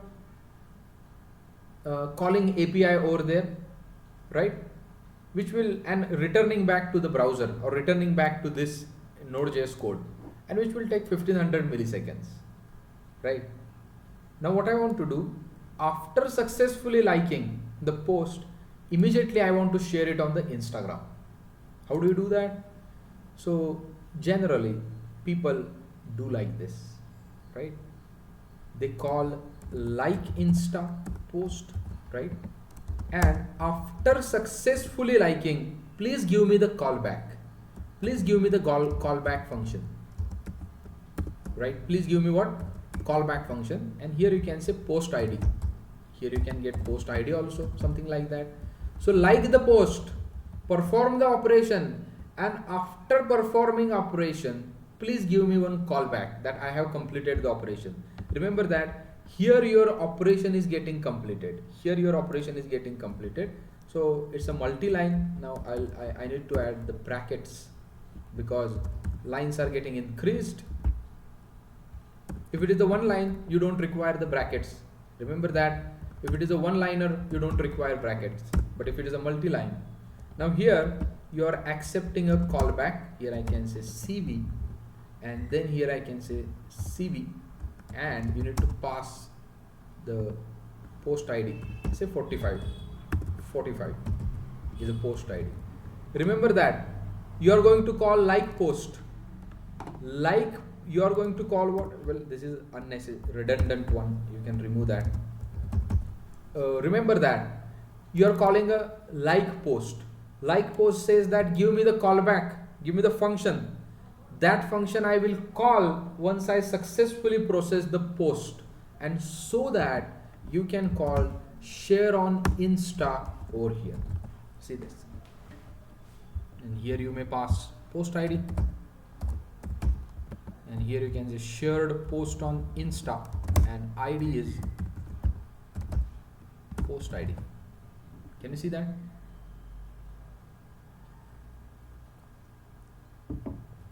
Before appearance of the ES6, that is 2015, that is what 2000 JavaScript 2015, we were using the callback functions in this way.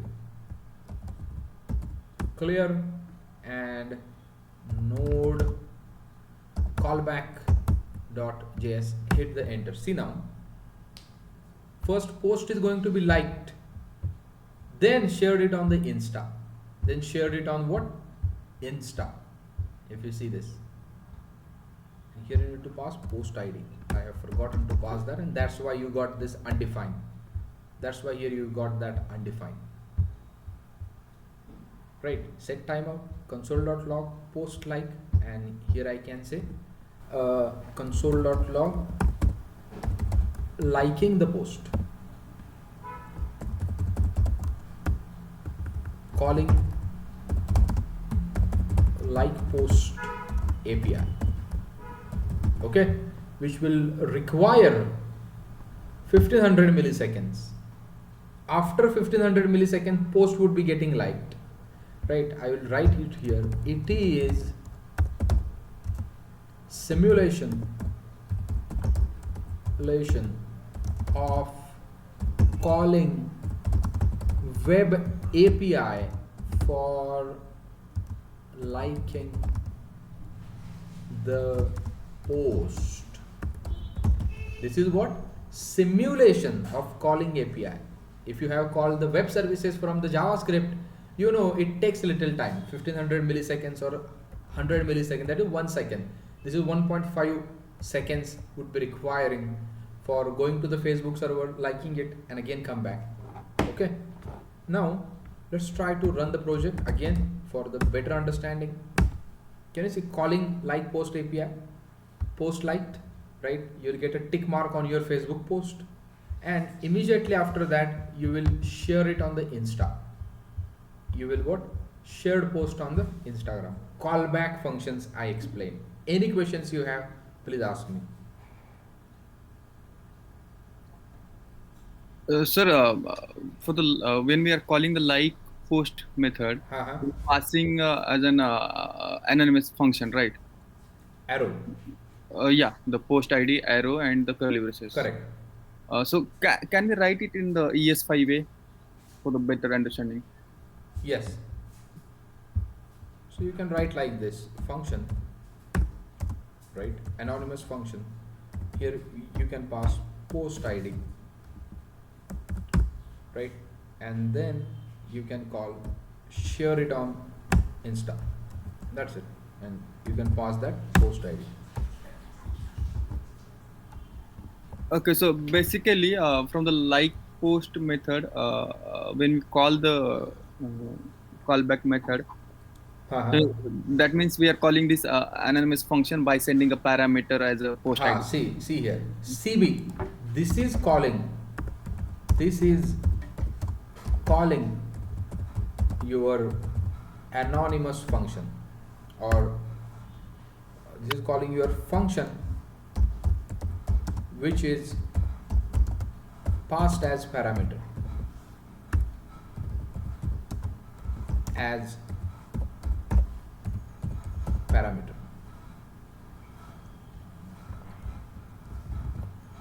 Getting that?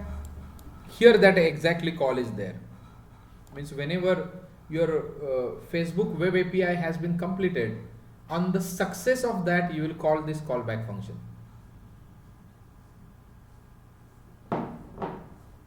Clear? Pradeep? Yes, sir, clear. Other people, please say something. Sir, what is the CB 45? What does the number mean? Yeah, see, this number is a random number. You can pass anything like that. Sorry. That is a post ID, right? I have Okay. taken this as a post ID. That is a random number. There is no significance of its value.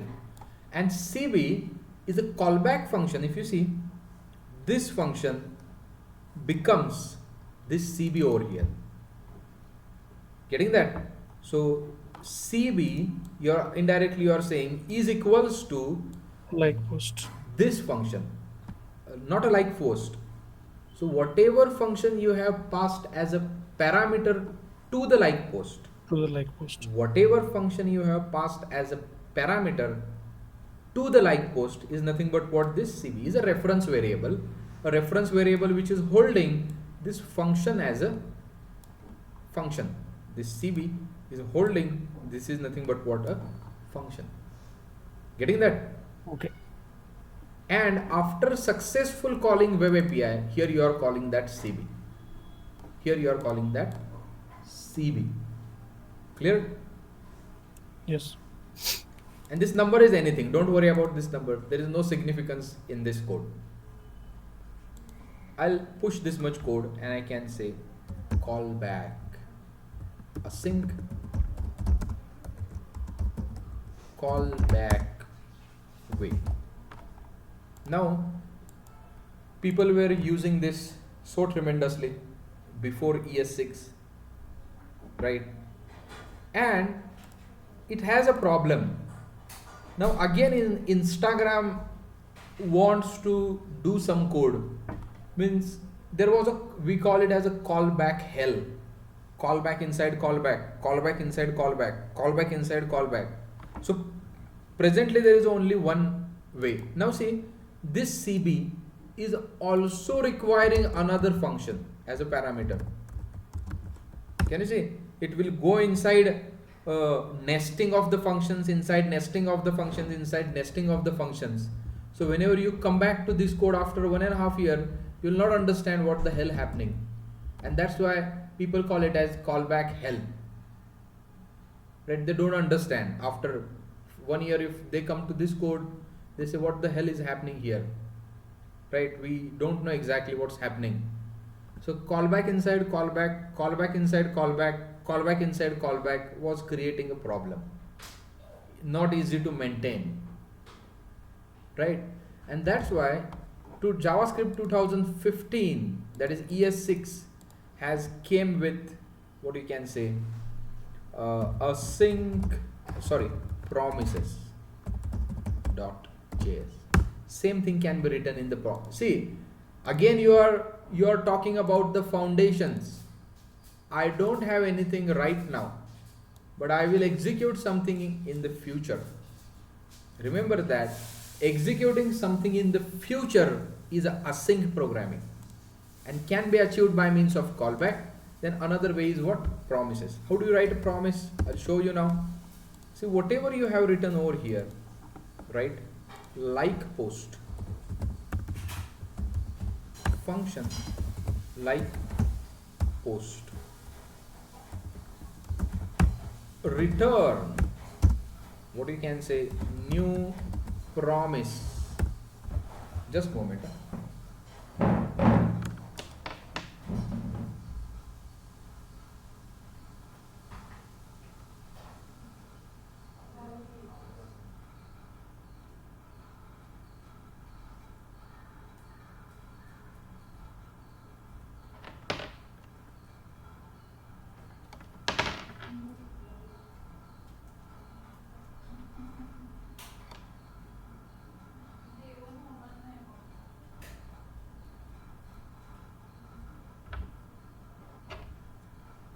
Okay. Now same thing can be achieved by means of promise. Inside promise we will write a web service calls. Inside promise, what we will do? We will write, sorry, not like this. Inside promise, promise takes a function as a parameter, right? Into that you have two things: resolve, which represents or resolves success, and reject, resolve and reject. Well, you can write a normal function also, but I'm preferring a lambda over here. You can write a normal function also, no problem. So this is a promise, and inside promise, whatever there would be executing in the future, you should write that inside promise. Whatever happening inside future, that would be written inside promise. Okay, now see here what this thing happens, right? New promise you have passed, so these things would be happening in the future. Now there is no callback over here, you don't require callback. Here what we can say, if we make a error check over here, const error is undefined. Presently there is no error, consider that. If there is a no error, if there is a error, if there is a, if there is a error, this block would be getting executed, this block would be getting executed, else this block would be getting executed. If there is an error, this block would be getting executed, right? And straight away return it if there is an error. If there is an error object, just return it from here. See, I have assigned undefined. I have assigned what? Undefined. And in a JavaScript checks for defined values or 1 and 0. JavaScript checks for what? Defined values. If it is a undefined, if error had some value, it's undefined, so this block won't be getting executed. It will come to the next line, and to the next line we can write, here we can write resolve some message, we can say post ID. We were giving post ID, let's give this post ID, and here reject and give some error message, got, or internal server error. Got what? Internal server error. Remember that, internal server error. Post light, right? If there are some errors, you can assign that. I'll show you how exactly this works. If there is an error, reject your execution and give the message internal server error. If there is a success, just give me the post ID. Just give me what? This is a post ID. Give me the post ID. Now, when you call like post function, right, you don't need to pass anything. But let me get that Instagram function, share it on Insta. Share it on what? Insta. Like post dot then, and remember that then would be having one function, whatever resolve gives you, one post ID, post ID, and here you can call it as share on Insta, and here you can pass what? Post ID. Getting that? A bit clearer syntax than the callback hell.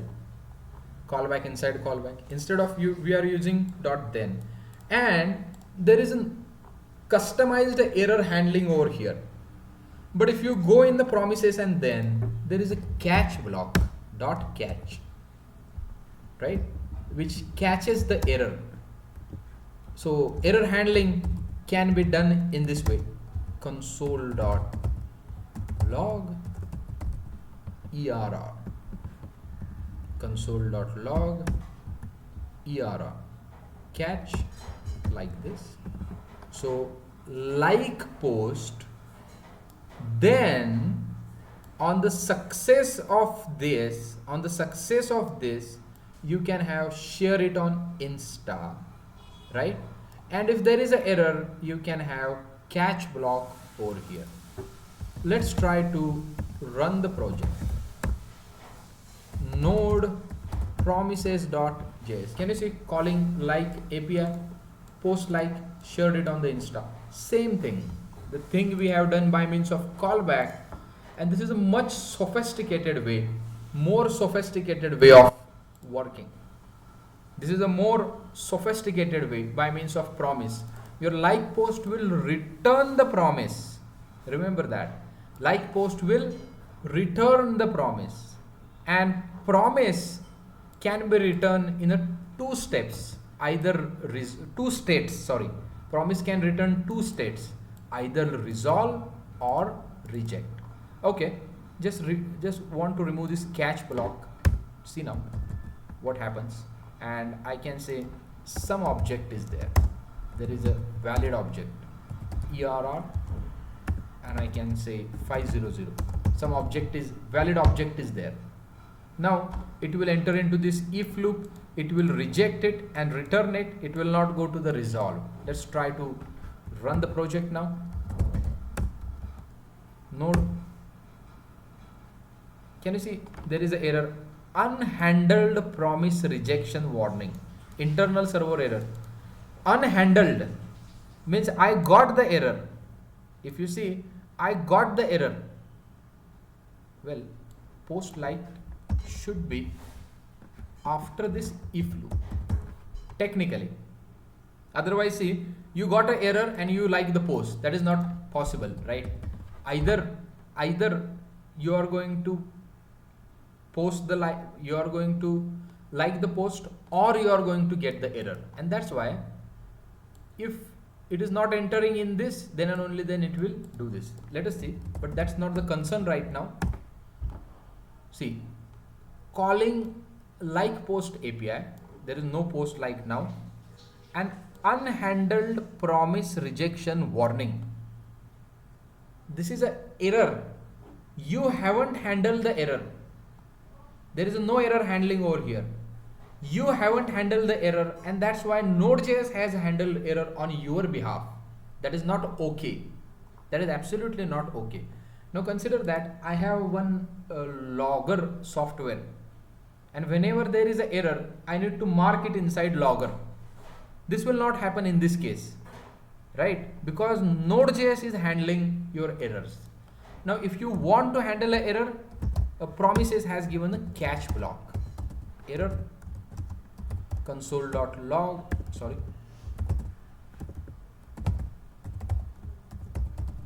Node.js says that I am going to handle the error by breaking your application. What Node.js said, see here, your application has been crashed.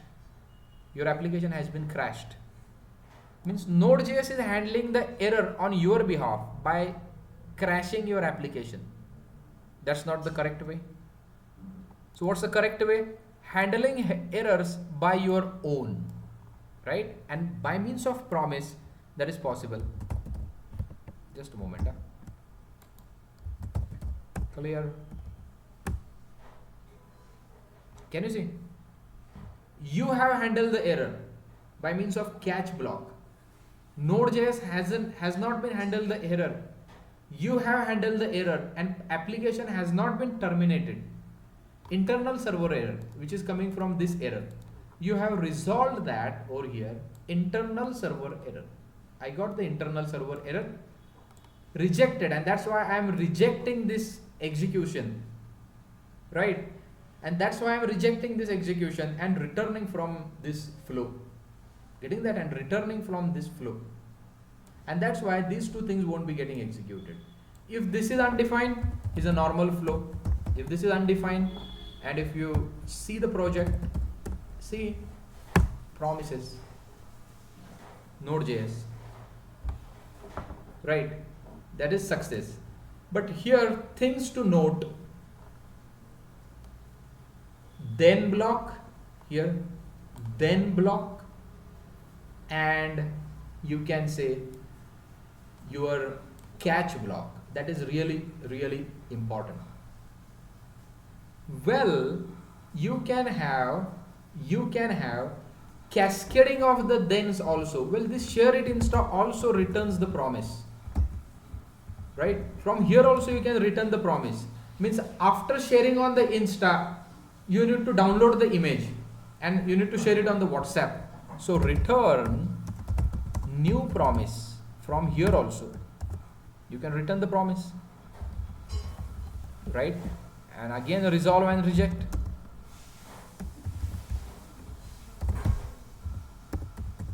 Resolve, reject, and let's write it inside that. And I'll put timeout here also. Set timeout. Set timeout, and this will happen after 200 milliseconds. And here we can say a function. See, callback inside callback. If you do this thing, your 50 lines of code would be there minimum by means of callback. And this is an elegant way of handling these things. This is a much elegant way of handling. Set timeout. First parameter is a function, and second parameter is a after how much milliseconds, 2000 milliseconds I need to do that. So here also you can say dot then, and from here let's resolve it. Resolve post shared on insta. Post shared on insta. So here you can get MSG and console.log MSG. Console.log MSG. See, cascading of the operations. Post liked, post shared on Insta. Getting that? So first we have liked it, then we have shared it on in. Let's add this post ID. After 200 milliseconds, this thing will happen, and you can write dot then 100 times, right? So first this will happen. It's like a transaction. First like the post, then share it on the Facebook, then share it on the Insta, then create an image, then share it on the WhatsApp, and your transaction has been completed. And if you get any error, you can catch that error over here. Elegant way of handling async calls, right? So this is how your promises will work. Well, there are many things. If you have 100 promises, and how do you work on that? You just see that promise.all. Even I am going to use it later on, but the foundational concept of the promise is this. We have started from the callback, we have reached to the promise. Remember that. Let me push this much code.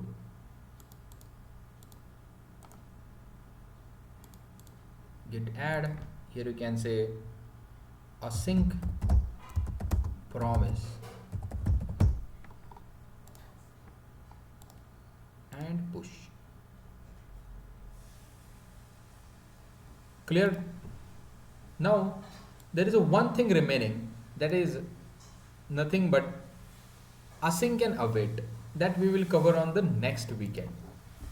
Okay, now on the next weekend I would be covering event loop, very important aspect of Node.js. Event loop, how exactly these things are happening in the Node.js, that we will understand on the next weekend, and concerned relative topics also we will discuss on the next weekend.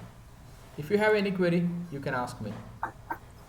Sir, one minor query. Yeah. So, in callback thing, we were used to pass the function, right? Yeah. Anonymous function. Yes. So, for avoiding the callback hell, we're using we have Promises. started using promises. Yeah. So, do we need to worry about the promise thing?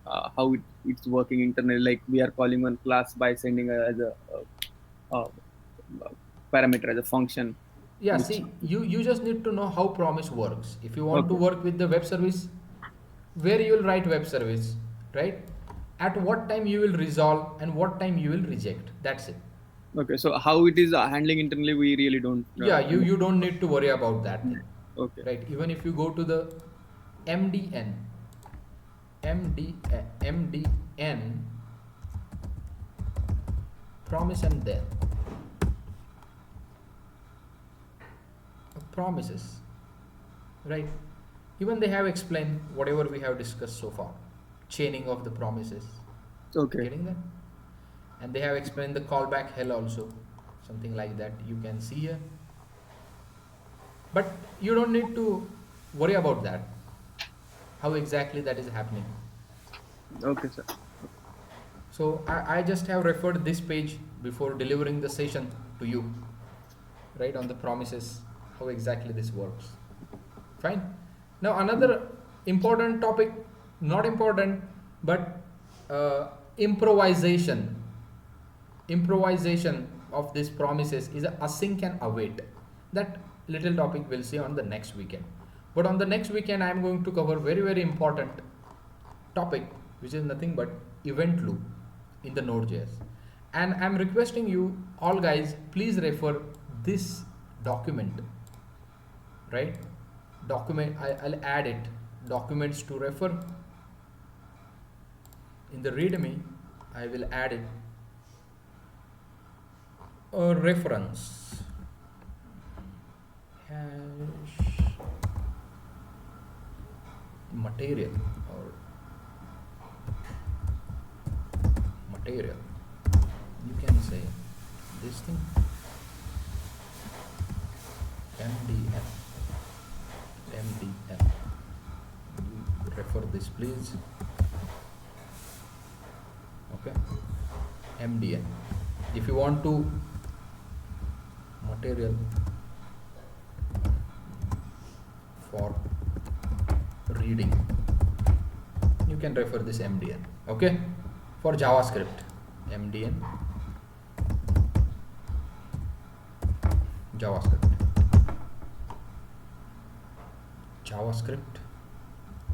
foundations,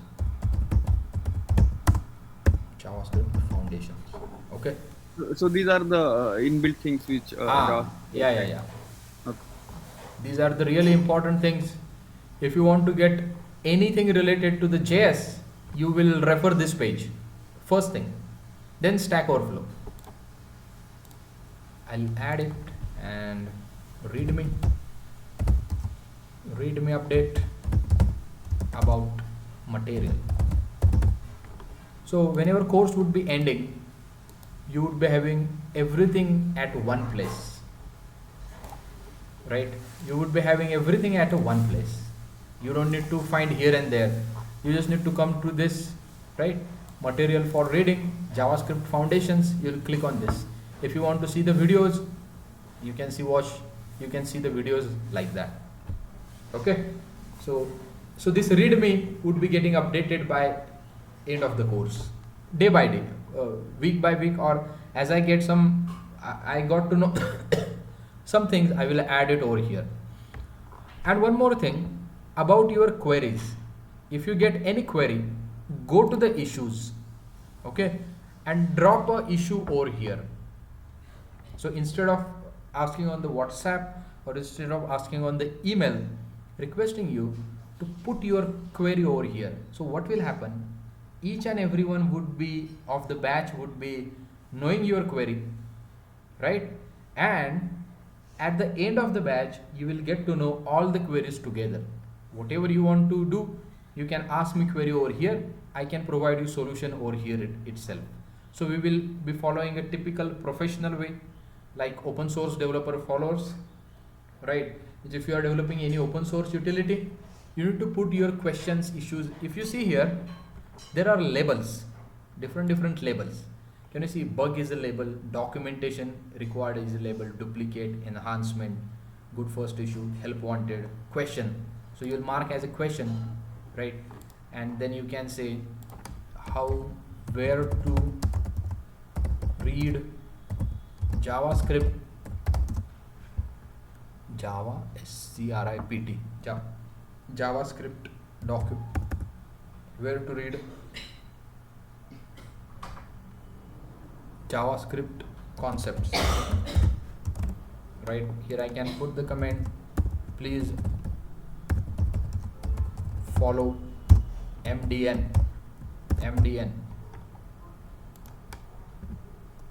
please follow what?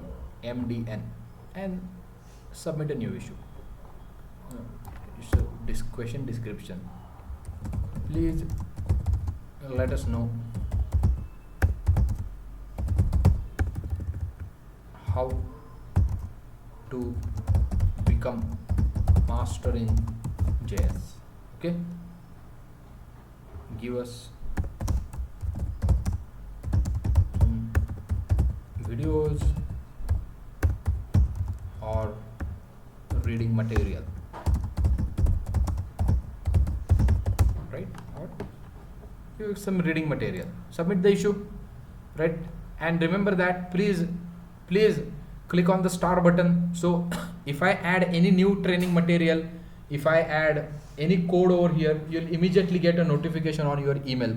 So click here star, right? Once you star it, you'll get all the notifications in your inbox, right? So whenever you put the issue, I also get the I also get the email notification, and I can say here, please refer MDN and Stack Overflow,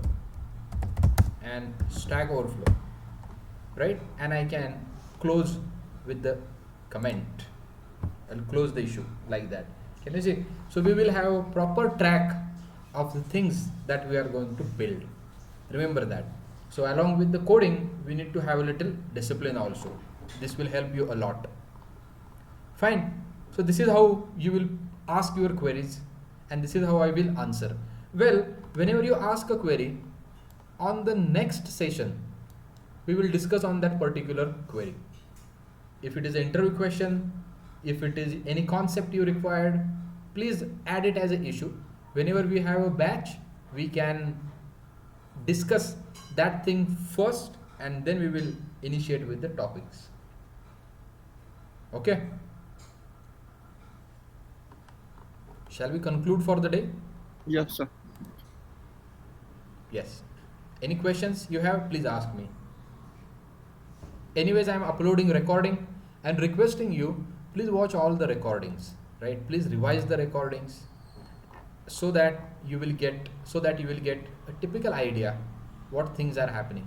So I am uploading all the recordings and giving links over here so that it will help you a lot.